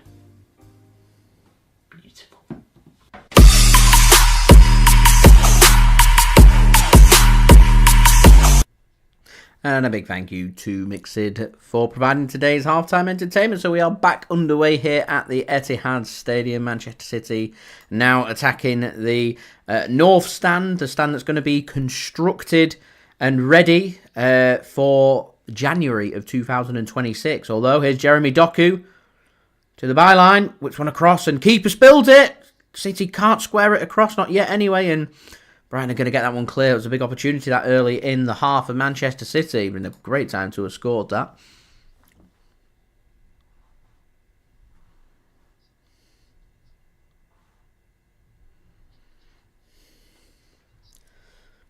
A big few games coming up tomorrow. Arsenal taking on Chelsea. We've got the Carabao Cup final. Liverpool taking on Newcastle. Got Leicester City taking on Man United. Got the Steel City derby, Sheffield Wednesday taking on Sheffield United. Old Firm as well. Celtic against Rangers. Mario, thanks for tuning in. Claw, thanks for tuning in. Abhijit, the guy with the beard. It's Mick Sid. Part of the channel of mine. Links and details there in the description. So I did just put a post on Twitter as Wolves have now gone 2-0 up. Big game down at the bottom against Southampton. About the thoughts on Doku and Savinho, because we haven't been linked with that many wingers for the summer. As Brighton, City get lucky, corner for Brighton. There's a good ball across that from Minter and just about dealt with in the end by Josko Gvardiol and Manchester City. I was speaking about the wingers. Have the wingers got enough? Are they doing enough for City? So defending here for City to do.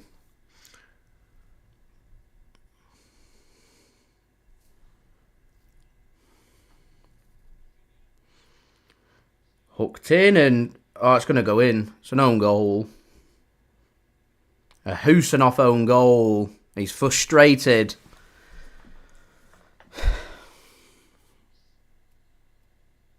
City never clear the lines on the set piece there, and I think it's Hinshelwood that just puts the ball back in the danger zone and City just don't deal with it.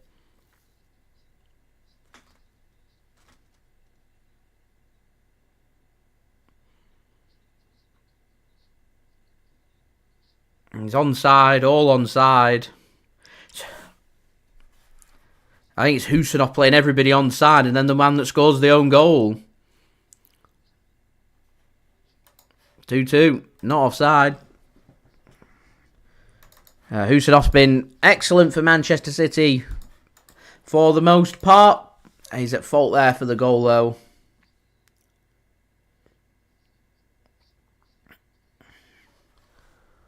Khusanov's just too slow to get out. He's just walking out. He can't be doing that. He cannot be doing that. And the goal's given to Hinshelwood, but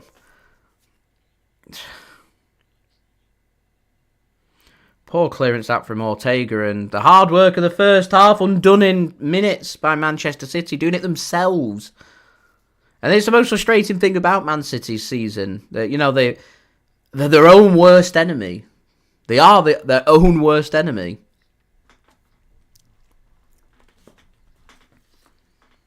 And as I said, you know, we get the goal, we go a goal ahead, we don't build on it, they allow Brighton to get the equaliser, or we go 2-1 ahead, we don't build on it, and we allow Brighton to get the equaliser. And this is going to be a really close game of football. I don't know what's going to happen for the next 40 minutes or so of this game. I really don't know. All I know is this is a huge game for Manchester City. They've got to win it. A draw today, not good enough. A loss today, definitely not good enough. Poor defending. Needless free kick given away and poor goalkeeping for the first. And poor defending for that set play. Khusanov can't be walking back and playing everybody onside. You know, I think there were 2, maybe even 3 Brighton players that should be in an offside position if Khusanov's aware, and he's not aware. He's too late to be made aware, and obviously can't get the block in, and ultimately goes in off him. And Khusanov, I'm not going to sit here and slate him. He's a young lad. He's learning. I know he's learning, but we're playing here at the elite level, the top level, and if you're not quite yet at the top level, that will get exposed. As a shot comes in from Baliba wide. I think that's why we've seen Savinho be exposed at times this season, because he's a young lad learning. It's difficult. It's difficult when you're chucking young lads in, and you're expecting them to be playing at an elite level when they're not quite there. They will get there, of course they will, but these are players are 20, 21 years old. They're 3-4 years away from even entering in towards their prime. And Brighton are all over this now. All over this. Poor pass, and Ortega cuts that one off. And City just need to try and get a grip to this game. I think the most frustrating part is I felt City should have done a bit better with that first opportunity 30 seconds into the second half. That would have put that in. 3-1, game plan undone for Brighton. They'd have been forced into making changes. 2 goals behind, and, everything changes for them. And now it's everything changes for Manchester City. Our slender advantage cut off, and, we're struggling now.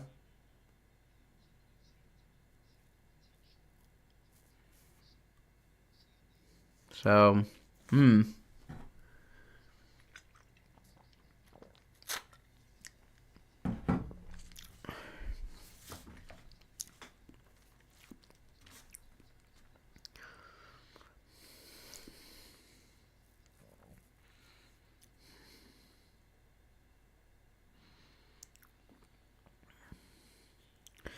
That's poor defending again by City, and here's a chance. Oh, how on earth have Brighton not scored there? Minter, how's he not scored? Manchester City are all over the shop here. Brighton are all over this.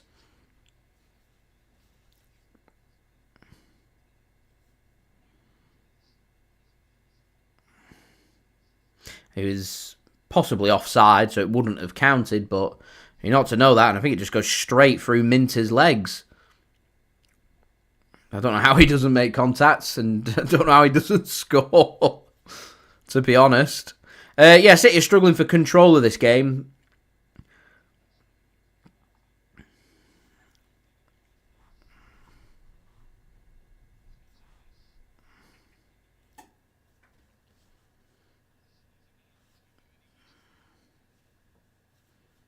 That's poor from passing it out again.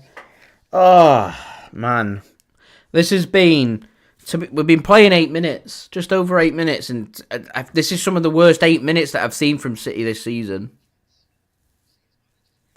Yeah, score corrections come in now. It's gone down as a Khusanov own goal rather than a goal for Hinshelwood. It's poor from City. Ball comes in there from Marmoush.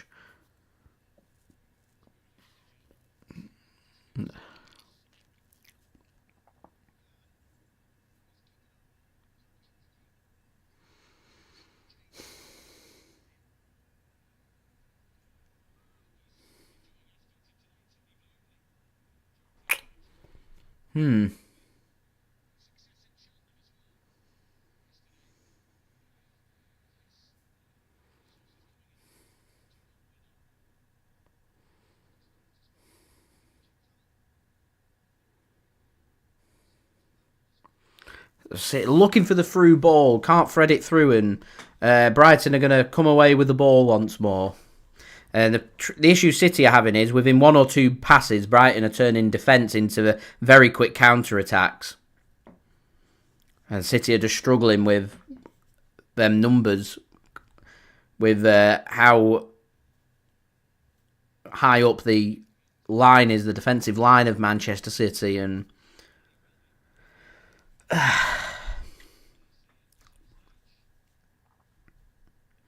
Long ball comes forward by City. Jeremy Doku has managed to get the ball. Jennifer, thanks for tuning in. Tuning in from Hartford, Connecticut. I'm hoping Haaland can bail us out. We need something. At the moment, we're not really at the races. We've not got a grip on this game. And last 5 minutes or so, if there's any team that looks like scoring next, it's not Manchester City. City will get themselves a throw in there on halfway. Seamus, I agree. You know, you build from the back. Man City and Pep Guardiola in particular are renowned for, you know, building from the back.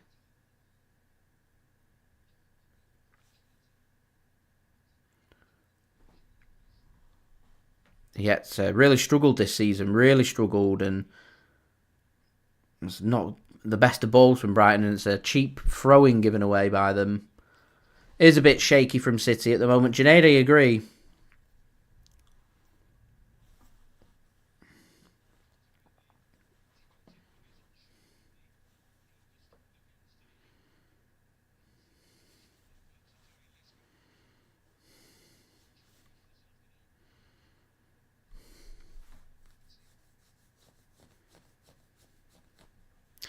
Poor pass from City. Really poor. They're not at the races here at all, City. Bernardo Silva's going to be coming on. Why is Bernardo Silva coming on? Anyway, we're 33 likes away from 100. Any help towards that would be great. Do subscribe. And do go and check out today's video sponsor, SofaScore. Links and details there in the description. Who's Bernardo going to come on for? I mean, we've found no way, really, of having Erling Haaland involved in this game. He scored the penalty, but, you know, I've not seen anything of Haaland.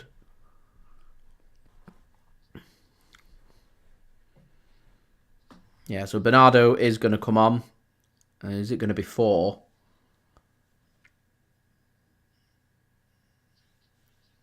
Savinho. Not a surprise. I did say Savinho, I reckon, had come off with the yellow card and early in the second half, and that is the case. So Bernardo's going to come on. He's immediately ran into midfield there, Bernardo Silva. So I'd have thought it'd have been going on the right-hand side, no?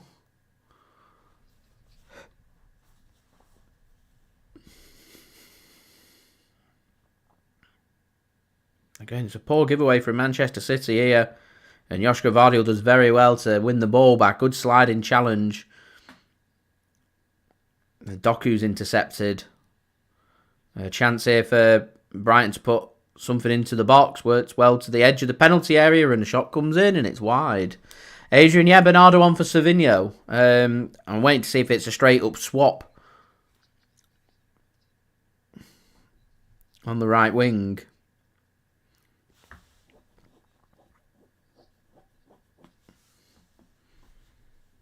Rushed into the shot there, Gomez, so he don't get his effort right and ends up going wide of the mark and City get away with one. Once again, reiterating that Brighton have got the tails up and, you know, City have got to deal with this. It's good work that from Rico Lewis, though. And Manchester City can come forward. Work to the left. Here's Doku. He wants to cut inside. He plays his pass, finds Marmoush just about. Marmoush squares one across and dealt with well by Brighton, and they'll get that one clear. Second ball should be won by Manchester City, and that will be a throw-in for City in the end. Adrian, no. Calvin Phillips. I can see him going to Leeds if they come up. If. Burnley are winning at the moment. Sheffield United have got Sheffield Wednesday tomorrow. Big game in the Championship, the Steel City derby. And very tight at the top of the Championship, so there isn't a guarantee that Leeds come up to take Calvin Phillips. And if not, we're back to the Calvin Phillips problem. Daryl, thanks for tuning in. Much appreciated, my friend. And City will get themselves a free kick just inside their own half. Mitoma it was, committing the foul. And City can have possession once more. Brighton once again looking for that high press led by a near enough a 5-man wall that's putting the pressure onto the City defence. And the problem is they've got 5 men for 4 Manchester City defenders. It automatically creates the problems, in particular when you're not finding ways to get your wingers and midfield players involved in this game. At the moment, there's a tactical battle going on and Man City are not winning it. Here is Brighton coming forward again into a good spot. Shot comes in, blocked well by Manchester City. And here's that wall now ready to mop up for Brighton to keep the pressure on Manchester City. Here's Mitoma, plays his pass forward. That's given away by Brighton. A poor pass and when it was in such a good spot. And here's Erling Haaland to Doku. A good run from Jeremy Doku. It's the first time really we've seen Doku get into acres of space and avoids the challenge and he goes down and the free kick given against Doku and he's going to go into the book for a dive. Let's have a look at this one. Doku can't believe it. He smiles. Let's have a look at this again. Doku skips past 2. It's a heavier touch, which I think makes the referee think that Doku's going to be looking to go down. Let's have a look. Is there any contact?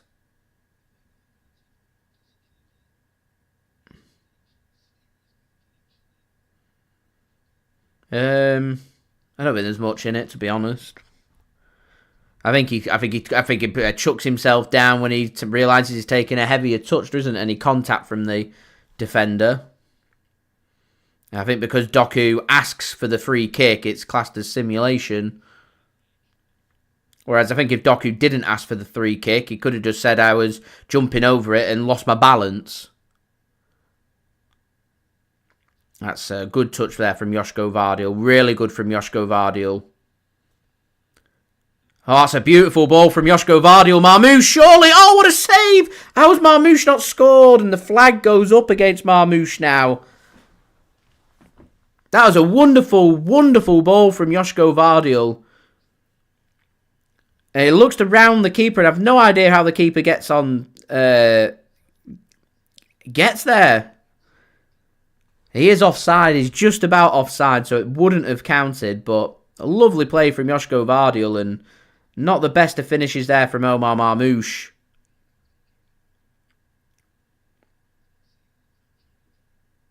And what's Joao Pedro doing there? Chucking himself to the ground, saying there was a flaying arm from Josko Gvardiol as Ortega gets his clearance all wrong and throw in for Brighton right on the edge of the City penalty area. We're really missing Ederson's distribution today as Mitoma comes in with an effort and a good save from Stefan Ortega at the near post. And that'll be a corner. Goes for the near post. Keeper's in the right spot. Good save. Save I'd expect a Premier League keeper to be able to make, but more defending for City to do from the set piece. Brighton scored off the last one. So some defending for City to do. Brighton's 5th corner of the game. City have only had 1. Shows you how much they've been under pressure in this game. And the header won by Brighton, headed clear by City, and they should be able to get through there and get this one clear and do. And Brighton forced to go all the way back to their own keeper.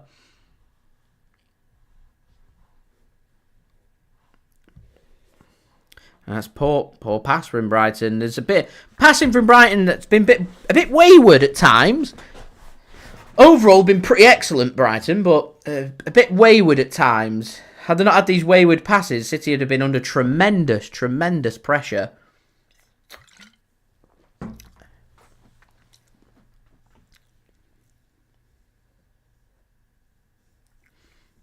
So throwing for Manchester City. I think City just looking to try and slow this game down a little bit.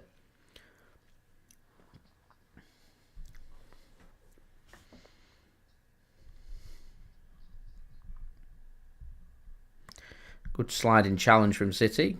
Cleared in the end. As Josko Gvardiol stays down and a bit of pain. So referee stops the game for him to go and get some treatment. As you've got Vitor Reis warming up. Jack Grealish warming up for Manchester City. I think he just steps on his ankle there.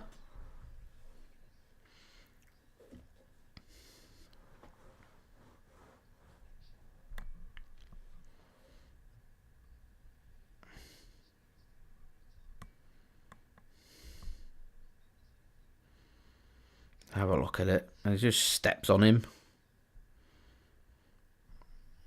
I mean, he's got nowhere to go. His studs aren't up. His studs are pointing down. I think there's a VAR check for a potential red card, but it's being cleared off. There's not a red card.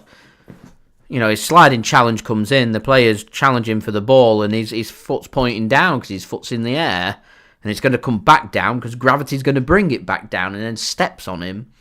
If his studs were up and his foot was up, I'd say yeah, but his studs and foot's down, and no. Free kick, nothing more. Move on. 25 big minutes for Man City and for Brighton. I mean, Brighton will be very happy with the point. It keeps City above Brighton, but, I imagine Bournemouth will win later on today, and we're going to be outside the top 5, and we're chasing again going into the final part of the season. And, when I said to you guys once we'd beaten Tottenham away and we're at the point where the schedule gets easier, yet we're not winning the games. And we were at these games where Man City were going on these long losing streaks back in November and December. These are the repeat games. A lot of them games were lost away from home. We've got these games at home and then, dropping points.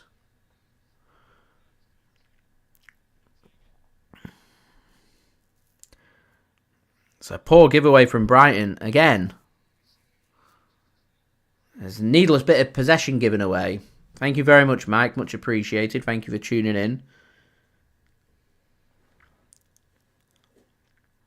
So a chance here for City to work it to the left, and there was a gap, and a good covering challenge comes in from Van Heck, and a well-won free kick for Brighton just to give them a little bit of a respite, because last couple of minutes it has predominantly been Manchester City forcing Brighton onto the back foot for the first time that we've seen in this second half. John, I do feel like we need another winger on that right-hand side as well. I said before about Foden's not being in form this season, and Bernardo Silva just not quite clicked on the right-hand side. So he's had a bit of a free pass for this season. He's getting lots of minutes and lots of starts, whilst not necessarily being at his best. And, it's difficult when you've got young players coming in that you're overexposing them. And if the form dips, everyone will get on the back, as West Ham have taken the lead away against Everton. David Moyes against his former team West Ham, as Brighton can't get it clear, and here comes Rico Lewis. He's looking a bit more settled, Rico Lewis, now in the second half. Brighton aren't finding as many ways to get Mitoma involved, as Bernardo plays a pass to Rico Lewis, and it looked like he'd done enough to get City a corner, but somehow Brighton have managed to keep that one in. City do still have the ball though on the right through Bernardo. He works his pass back to Abdukodir Khusanov now. Here is Ruben Dias. He's just going to ping a ball in towards the penalty area, and header one towards the danger zone by Brighton, and in the end, Van Heck, having a good game for Brighton, takes that off the toes of Erling Haaland and gets that one clear, and that'll be a throw-in for Manchester City. Midway inside the Brighton half, and again, City just doing a very good job at constricting Brighton and forcing them onto the back foot. I just wonder if that initial press from Brighton through the first 15-20 minutes of the second half's kind of petered away, and a bit of fatigue starting to play in now, and it can't be long before Brighton maybe start to look towards their substitute bench if that is the case. Bernardo Silva's just tripped up there. He's legged up, we'd say, from where I'm from. He's just legged him up there, Gomez. And Bernardo Silva brought down, and that will be... He literally just foot out, up, over you go. Free kick. And a good position is for City to put a ball into the box.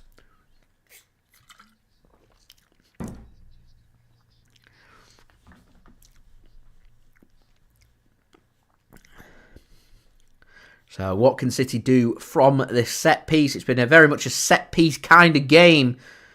Goal today coming from the penalty spot, from a direct free kick from a corner. Only one real open play goal. Can we see another set-piece goal, and can we see City retake the lead with 20 minutes remaining? Don't forget, leave a thumbs up, guys. 31 likes away from 100. Do subscribe. I do go and check out today's video sponsor, SofaScore. Links and details there in the description. So, Bernardo Silva and Gundogan stood over this. Work to the edge of the penalty area. Marmoush, he can't make a clean connection. And in the end, they can get it clear. Brighton wanted a high boot against City to try and get a bit of respite on the goal, but referee says no, and City are going to come with another wave of an attack, as we're now 29 likes away from 100. Any help towards that would be great. So here is Manchester City through Ilkay Gundogan, works the ball to Bernardo. So Bernardo is on the right wing for City in that direct substitution, like-for-like replacement of Savinho for Bernardo Silva. Here is Ilkay Gundogan for Manchester City. Nice little triangular passing. Sees Bernardo get the ball back once more. Takes his man on. Here's Bernardo. He does really well.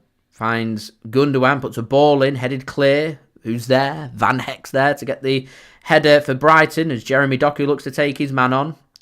Managed to get the ball and then he's tackled. And Brighton should get that one clear.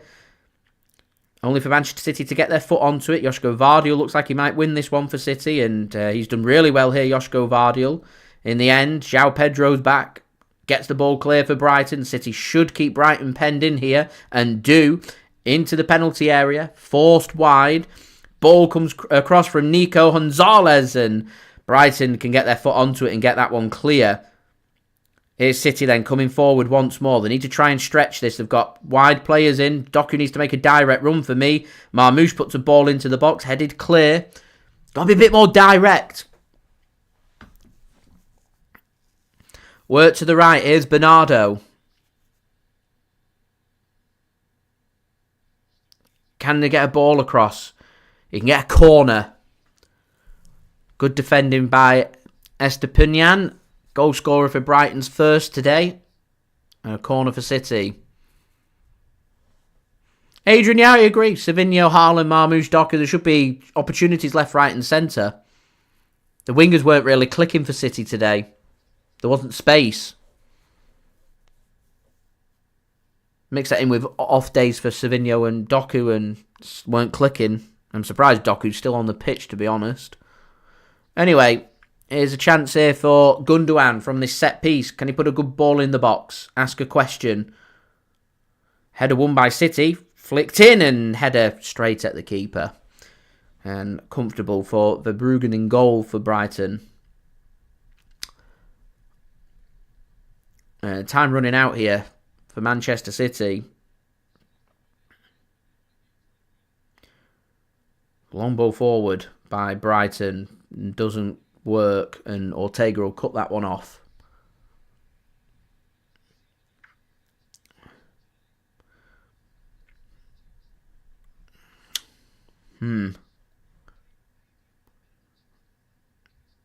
Here's Bernardo Silva. Works it back to Khusanov. Ortega sends it long. Josko Gvardiol puts his head onto it. Wonderful bit of protection from Doku and bit of space now. Be direct, Jeremy. Squares it across. Can't find the pass. End product, guys. End product. Here's Rico Lewis now. Bernardo whips one in. Haaland gets his head onto it and too much on it and keeper. Easy peasy in the end. Anyway, Southampton back in it against Wolves. Kawami, thanks for tuning in. I'm glad you picked up on that. I really am. Because I did say at the time how costly are them two big Savinho misses going to be. And right now, pretty costly.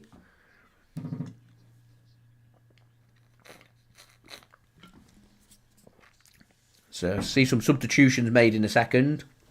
Ortega just heads the ball there because he was just outside his own penalty area. Long ball played forward. Should be won by Brighton in the end. And is. Second ball. It's going to be a free kick for City.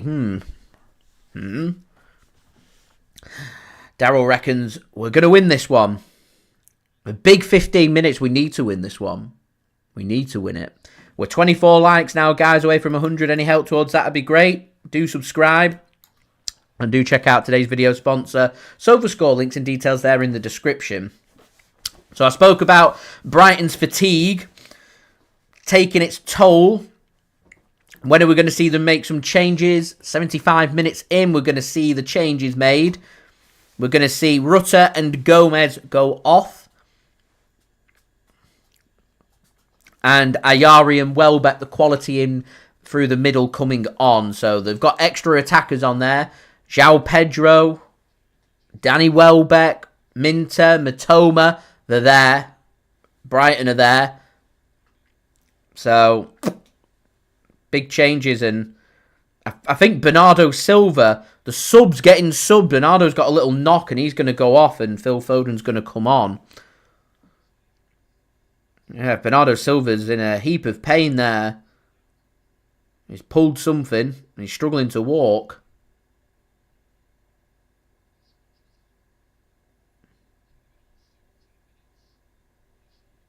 I think he's alright to continue, Bernardo. He looks a bit perplexed that he's come off.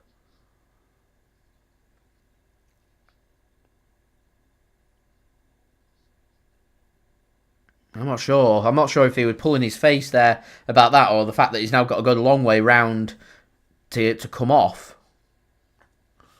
I'm not sure.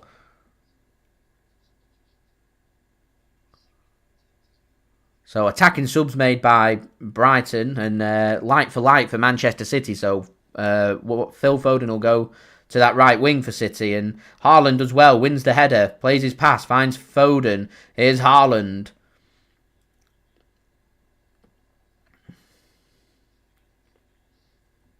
Need a goal. Need a goal. Here's Marmoush. He's gone on the right wing at the moment. Rico Lewis. Maybe they're sending Foden then behind the striker and putting Marmoush out wide. Maybe he might just be able to get a good pullback or gets a bit of space, a shot or something. We need something, guys. It's a big 14 minutes this for City. Here's Foden into the penalty area. And keeper in the end gets the ball. Brighton defenders were crying for Verbruggen to come off his line and come and get the ball. And in the end, they do.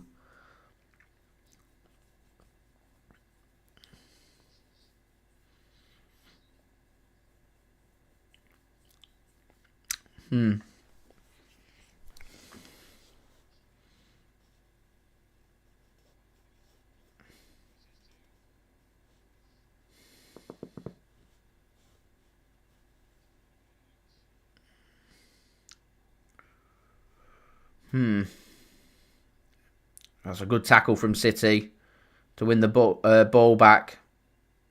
As Bernardo finally makes his way around the pitch. He can come off. He seems to be walking a bit better than what he did before. I'm not too sure if we'll see Bernardo Silva go down the tunnel or not. I'm not entirely sure he's that injured. I think that might be why he was pulling his face before.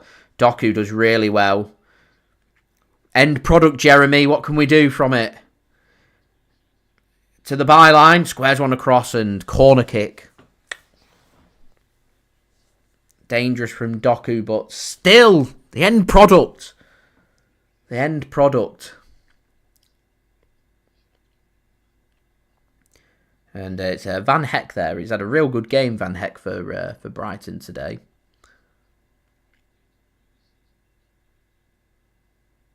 Gundogan to take. It's deep. Header one! Oh, save! We nearly scored from a corner. Oh. I know we did it in the FA Cup, but in the Premier League, that's the last time we scored off a corner. It was a good header, I think, from Nico Gonzalez and a good save. And Brighton here on the counter-attack. They've got 4 forward. 5 forward, 6 forward. Space. Minter. Ah, it's good. Hinchelwood. And into the side netting.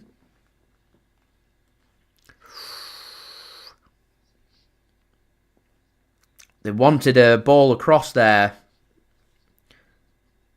The Brighton players, and Hinchelwood just goes for it himself.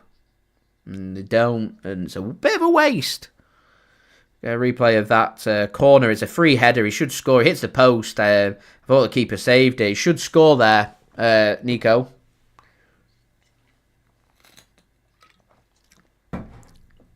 Should score, doesn't score. There's a heavier touch from Brighton, and City will hack that one clear. Haaland wins the header, and Marmoush will just mop that one up.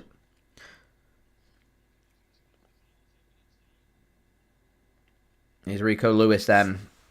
Into the final 10. Don't forget, guys, 23 likes to go to 100. Any help towards that would be great. do subscribe and do check out today's video sponsor, SofaScore. Links and details there in the description. Here is Jeremy Doku.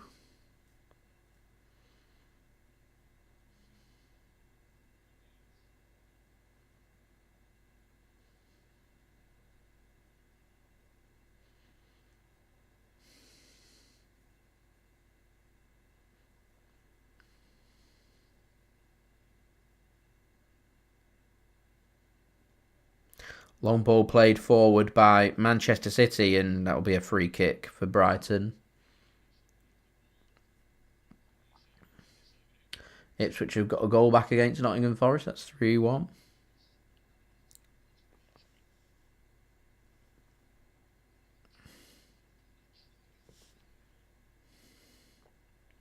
Brighton just starting to take the time. They know that a point's a good result for them.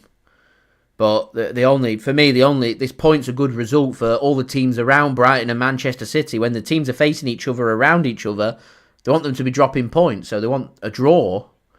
You know, Newcastle, Chelsea, Nottingham Forest, Bournemouth, they're all happy right now. Villa, they're happy. They're the winners from this. As Brighton do really well. Not to give even a corner away, and he missed his kick, and Haaland's managed to get the ball, and here's Doku plays it into Foden and dispossessed, and Brighton will try and come away with it, and they will come away with it, and there's a chance here on the counter-attack, and ball comes across. Oh, how has Belieber missed? How on earth has Belieber missed? There's the opportunity for Brighton. That's the 3 points there for them. And they've missed.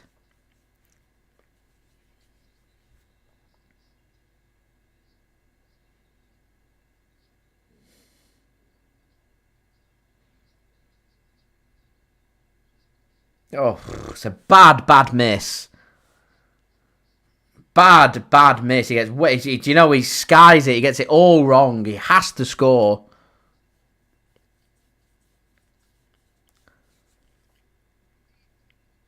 And Brighton are going to take this opportunity now, just to freshen everything up with fresh legs towards the end. Minter and Mitoma are going to come off. And Gruder and Adingro come on. And still, I don't understand why City don't chuck on some fresh legs. Got good attacking options to chuck on to try and win this game. City wanted the offside flag. Doesn't come. In the end, cut off well by Khusanov, and City can come away with the ball. Here's Foden. He'll just play the ball back to Stefan Ortega, and he'll go long. Looks for Doku, finds Doku. Doku does ever so well, and Haaland's made the run. The pass should have come from Doku then. He's still got the ball, Doku, here to the right. Finds Marmoush. He plays another pass towards Doku, and Brighton will take that one over, but City will get a corner. Doku's got to play that pass in for me to Erling Haaland. Haaland's made the run.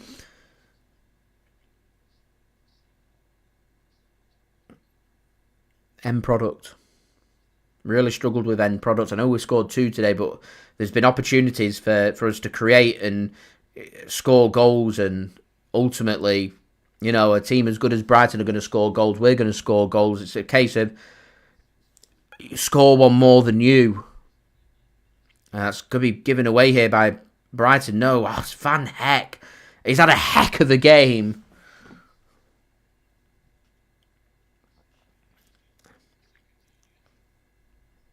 And Gundogan's gone down. See, Gundogan had come off. I'd put De Bruyne on. I'd probably take Jeremy Doku off now, and I'd get either McAtee or Jack Grealish on. Just get some fresh legs somewhere.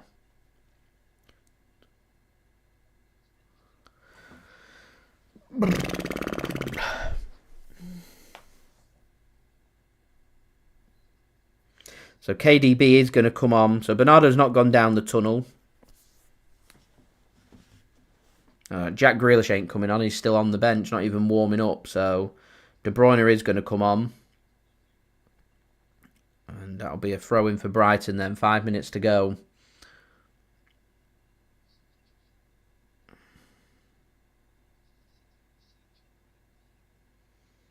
Forest now 4-1 up. And it's going to be De Bruyne coming on, and Marmoush is going to be the one that comes off. Grabs his goal, he comes off.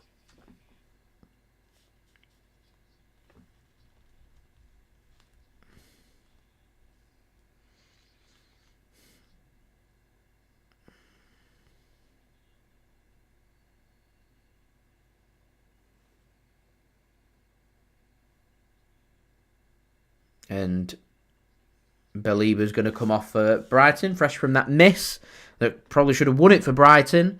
And it's going to be Brighton's final change of the game. City have still got a couple of substitutions that they can make.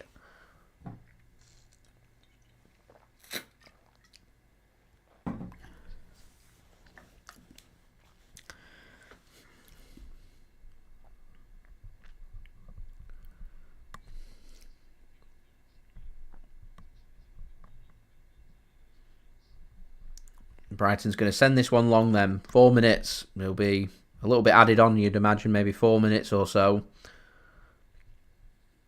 Ortega finds his pass. Does well. City can come forward. Brighton continuing to try and send players forward to try and win it. So there is space and there is opportunities to be created. You've got to be clinical.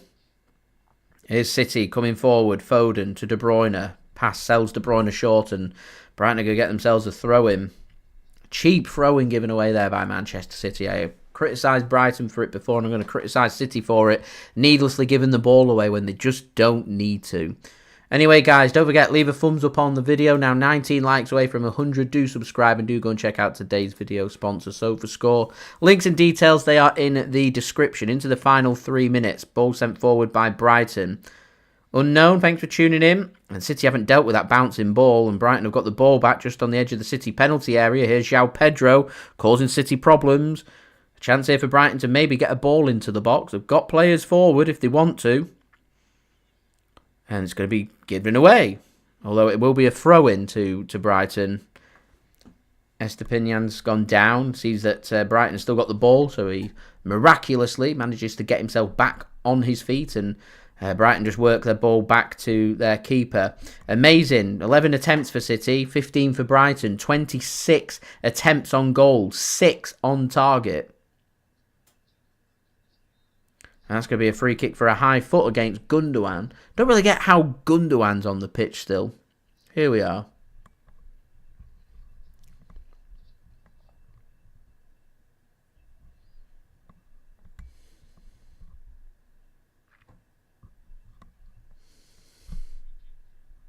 The clock ticks down. 2 minutes to go.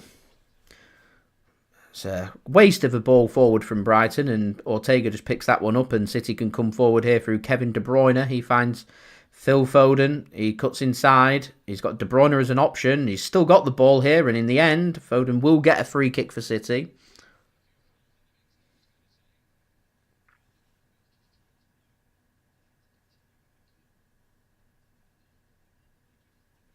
I mean, he's pulling his shirt.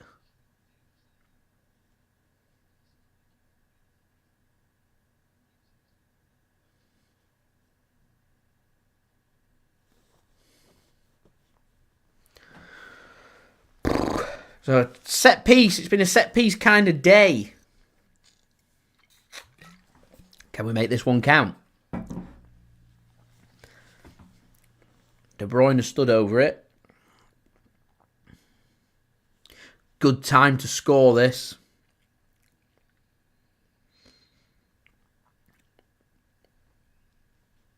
De Bruyne. Slow! Oh, it's just wide.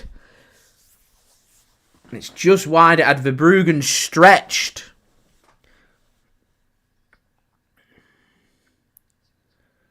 Oh. I think it's Gundogan's back. It hits and it so nearly just goes into the back of the net. Nearly a bit of luck. That's going to be it for the 90. What's going to be added on then? I reckon 4 minutes. I not long left. Everton have just found an equaliser against West Ham at home. Verbruggen time wastings into the first of 4. So not long left here. Is there a winner? A last minute winner left in this game? Verbruggen sends it long. Header won by Manchester City. It's going to be a throw-in for City inside the Brighton half.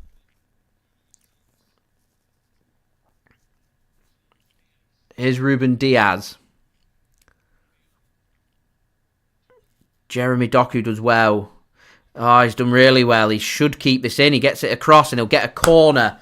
Okay, set piece time. This is where we need a quality set piece now.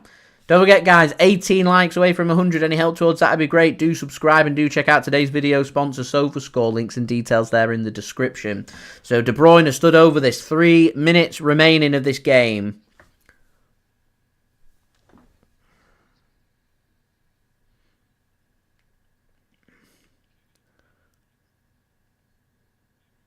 De Bruyne puts one in. Poor, easily cleared by Brighton, and a pass back's going to go all the way back to Ortega, who's just going to launch this one back towards the danger zone. Flick on comes in. Route 1 from City. Here is Doku. Takes his man on. Does well. He's going to put a ball in. It's too much on it. Where is the City end product? The wingers today have just not worked.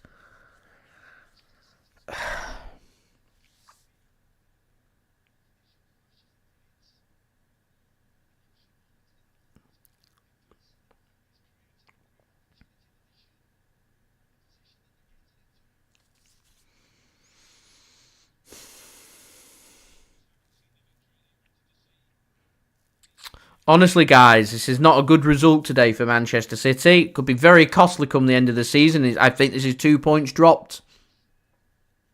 Brighton are a very good team, but, you know, they're leaving the happier of the two sets of fans.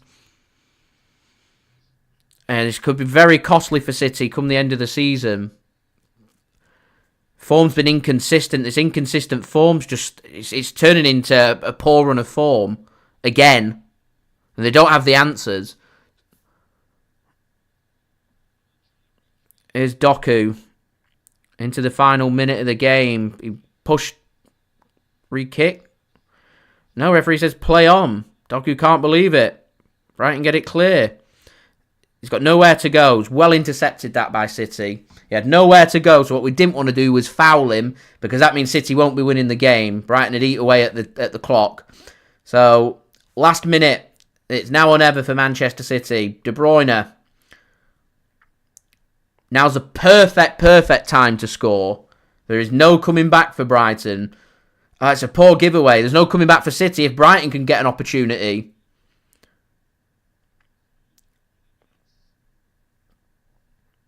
And Brighton have got the ball.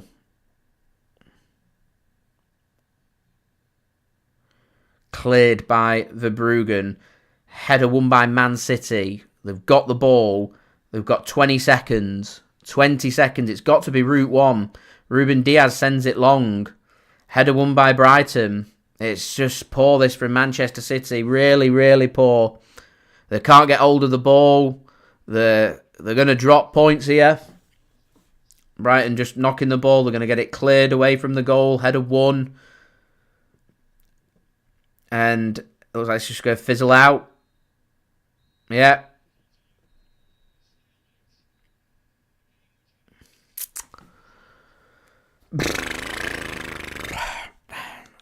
This is the downside you have, guys, to playing every week when you're not playing every 3 to 4 days. I always feel like City playing every 3 to 4 days are at the sharpest and can be at their best, but sometimes results don't go your way and you don't really have any time to dwell on it. The problem that we've got now is there's no wins in 2 games for Manchester City in the Premier League. Our next game isn't for another 2 weeks, so we've got to dwell on 2 points dropped here for another 2 weeks. A long time to dwell on things. Now, we've got a huge game coming up after the international break against Bournemouth in the FA Cup. And I'm going to repeat what I've been saying for the last few weeks, which is everyone's been saying top 4, win the cup, season's not so bad. I am really concerned heading now into the last kick of the season. I am really concerned about the Premier League. I'm concerned. Leicester City at home is our next Premier League game. It's a huge game. It shouldn't be a huge game, but it's a huge game because it is now a must-win game for Manchester City. It has to be 3 points. I look at games after that for Manchester City in the Premier League, and on paper, you'd normally look at it and you'd say, I expect Man City to win them games. Manchester United coming up away from home, you'd expect City, under normal circumstances, with the season United are having, to be able to beat them. Crystal Palace at home. These are massive games. Crystal Palace are a very good team away from home. And these are the games where I say the schedule gets easier and the fixture list looks a bit better for Manchester City. Yet we head into these games, you expect City to be getting the points, and they're not getting the points. Forest away, Brighton at home, couple of tricky games. I'd expect City to be coming out of them games with 4 points minimum, and they'll come away with 1. So they're 3 points down where they need to be. And we're playing catch-up. The schedule's kind, but we're playing a lot of the teams around us. And the longer that this goes on with this form being inconsistent, I'll tell you right now, guys, we will soon find ourselves in 7th, 8th, 9th place. This goes on for another 3 or 4 games. And we may well be left with too much to do. We're a point behind Chelsea. We know that Newcastle aren't playing in the Premier League this weekend. We stay above Brighton. They're the positives. We've got a much better goal difference than Aston Villa, who have already played in this match day against Liverpool and dropped points. So, no real harm done there. And they're also going to face a potential distraction with the Champions League. So, I can see Villa dropping some more points. The bigger concern for me now, and this is the one I want to keep my eyes on, is Bournemouth. I expect Bournemouth today to beat Brentford. They'll go a point behind Manchester City. And it becomes real squeaky bum time because Chelsea drop points. Let's say they lose against Arsenal tomorrow away, which is what you would expect. All of a sudden, you're talking 2 points separates 4th from 8th. You have another 2 or 3 games of poor results, you will find yourself in 8th. You'll find yourself in 9th. And we will struggle to make Champions League football for next season. To me, this has to be the last bad result we have of the season. There are 9 games left to play. 70 points is the target we've got to be looking at. So we are 22 points away from that. We need 22 points from 9 games. 7 wins, 1 draw, 1 loss. There is not much margin for error now for Manchester City. Now, we win against Leicester, we win against United, we win against Crystal Palace. Then Manchester City look in a good position again. But you have to reflect and look at the last 2 games. Points dropped against Nottingham Forest, lost that game. Should be seeing out a 0-0. We're ahead twice today against Brighton. We should be able to see out the win. And they're not capable of doing it against good teams. And it's going to be a repeat for the remainder of the season. Every time we go up against good teams, we will drop points. It means more than likely that points will be dropped to Old Trafford. I mean, I'm looking at the remaining games that we've got coming up. Villa at home, good team. You can see points being dropped there. Wolves at home, I'd expect City to be winning that. Southampton away, I'd expect City to be winning that. Bournemouth at home, they're a good team. Fulham away, they're a good team. This is going to go down to the wire. It's going to be close. It's going to be tight. We really need, more than anything, we need it to be top 5 rather than top 4. And top 5 still not guaranteed despite the rumours going round. We need an English team. Europa League, Europa Conference League, Champions League. We need an English team to get to the semi-final. So we could do with Spurs or United or Villa or Arsenal going through, even Chelsea, just to boost up the coefficient ratings to ensure that there is going to be fifth spot for the Champions League. Now, I imagine United and Spurs will be taking the Europa League very seriously because that's their only route into European football for next season. Chelsea were taking the Europa Conference League very seriously because it's a trophy for them to be won. And Arsenal and Villa will try their hardest to try and progress in the Champions League. So I would expect teams, at least one English team, and I expect maybe 2 or 3 of the English teams, to be honest, to be in the semi-final in Europe. But you look at the Champions League, and I expect Villa and Arsenal probably to be going out. And if that's the case, very interesting. Anyway, yeah, they're my thoughts, guys. We're 14 likes away from 100, so I'd appreciate anybody that's tuning in leaving a thumbs up. Let's see if we can get into the nervous 90s, and then in the post-production, let's see if we can hit 100 likes. That would be much appreciated. But I think my overall summary, I was impressed with Van Heck. I thought he had a very good game for Brighton. They never gave up, always kept it quite close. They're a very good team. Showed no fear, attacked Manchester City. I can see why Brighton are up there. They're a good team. I already knew that. Not really learnt anything. For Manchester City, defensively, a bit weak. Couple of set-piece goals conceded. Poor goalkeeping for the first one. Scored a couple of goals. Maybe it should be enough to be able to win this game at home, and it's not. Defensively, a bit frail, a bit weak, and lack of energy in midfield. Again, just a bit lack of midfield presence. In attack, no end product. And for me, fatal error made today. Savinho with 2 big opportunities. Not scored either of them. Jeremy Doku, all pace, no end product. And it's costly. Real costly. And it's even more frustrating that you've got quality players. Foden, Bernardo, De Bruyne, Grealish on the bench. Not getting minutes. McAtee as well. And they're continuing to stick with things. Now, I understand why we've gone with the starting 11. I just don't understand the not utilising the 5 substitutions and changing things up a bit earlier than what we should have been. Brighton weren't showing any fear when it gets to last 15, 20 minutes. Fresh legs, shake things up, try and make the difference. And to be honest, if there was a team that were going to sneak it at the end, Belieber really should have done it for Brighton. So maybe we picked up a point when we could easily have had none. There's plenty to think about for the next 2 weeks now. I do and am keeping my eye because I am not expecting, but there is a strong possibility that we do get the result of the 115 or 130 charges during this next international break. And that could play on Manchester City going one way or another. Is it backs against the wall for Manchester City? Is it right, pressure's off us now, let's go, let's push on?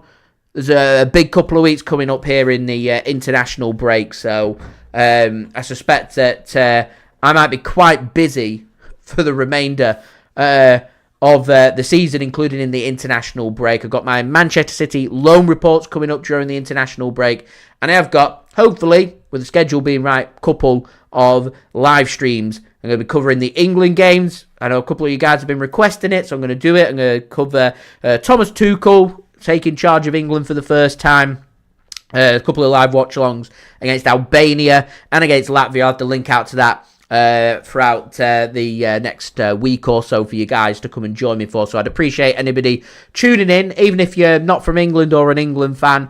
Feel free to just pop in, have a chat with me. We can speak transfers, we can speak Manchester City, we can talk about anything. You know how it works, and to be honest, it'll be quite a refreshing break to be able to sit here, watch a game of football and not really worry too much about the result and things being, exhilarating like it is when watching Manchester City. But here we are. Anyway, guys, we're into the nervous 90s now. 10 likes away from 100. Any help towards that would be great. Do subscribe if you are new around here. We're aiming for 42,000 subscribers. Any help towards that would be great. Also, don't forget social media links in the description if you want to go and follow me on my Twitter, Instagram, and TikTok. Email also in the description too. If you want to hit me up for any sponsorships for any videos or any general business inquiries, don't forget to leave a thumbs up on the video as well. We're aiming for 100 likes, 10 likes away, and get your thoughts in the comments below or in the live chat whilst we are still live. And finally, I want to say a big thank you to today's video sponsor, which is brought to you by...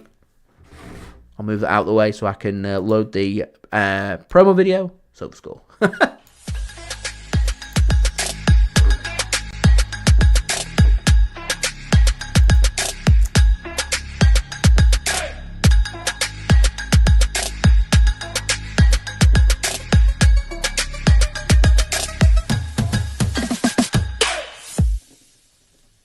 And a big thank you to SofaScore for sponsoring today's video. Remember, they kept you guys up to date with all the team news before the game, along with the latest statistics at half-time, and also with all of the latest scores from around the grounds as well. It's a free app to download, very highly rated. It's not just limited to covering football scores and information. It's got all the sports that you guys love to follow, all in one place, all in one app. And anyone that does download SofaScore using my link in the description, or the link in the live chat, or the QR code on screen, does help to support the future content created here on my channel. And a big thank you to SofaScore for sponsoring today's live stream. And I think today, last assessment, I'm a JSGC man of the match. Omar Marmoush, I felt like was always the player that has a bit of a bright spark, scored a wonderful goal, so I'll give it to him. I was very impressed with Van Heck for Brighton as well, covering everything, answered everything that City could throw at him, especially in that second half, keeping Manchester City out for the whole of the second half as well, and Van Heck very much a reason for that, so I thought he were outstanding for Brighton today. It was a good goal from Ethiopian as well. So yeah, lots of good performances from Brighton. They're a good team, but ultimately we dropped points. And we have to deal with that and head back in after the international break. See if we can pick up a really good win, a confidence-winning win away from home against AFC Bournemouth in the FA Cup, and see if we can get to Wembley and have something for the fans to celebrate, because at the moment, just not quite clicking for Manchester City, and that race for Champions League football now is absolutely unbelievable. I mean, Man City are only 6 points clear of Fulham, and we still have Fulham to play away from home down in 10th. So this could go very far south for Manchester City before the season is out. It could also go very far north and we can get Champions League football.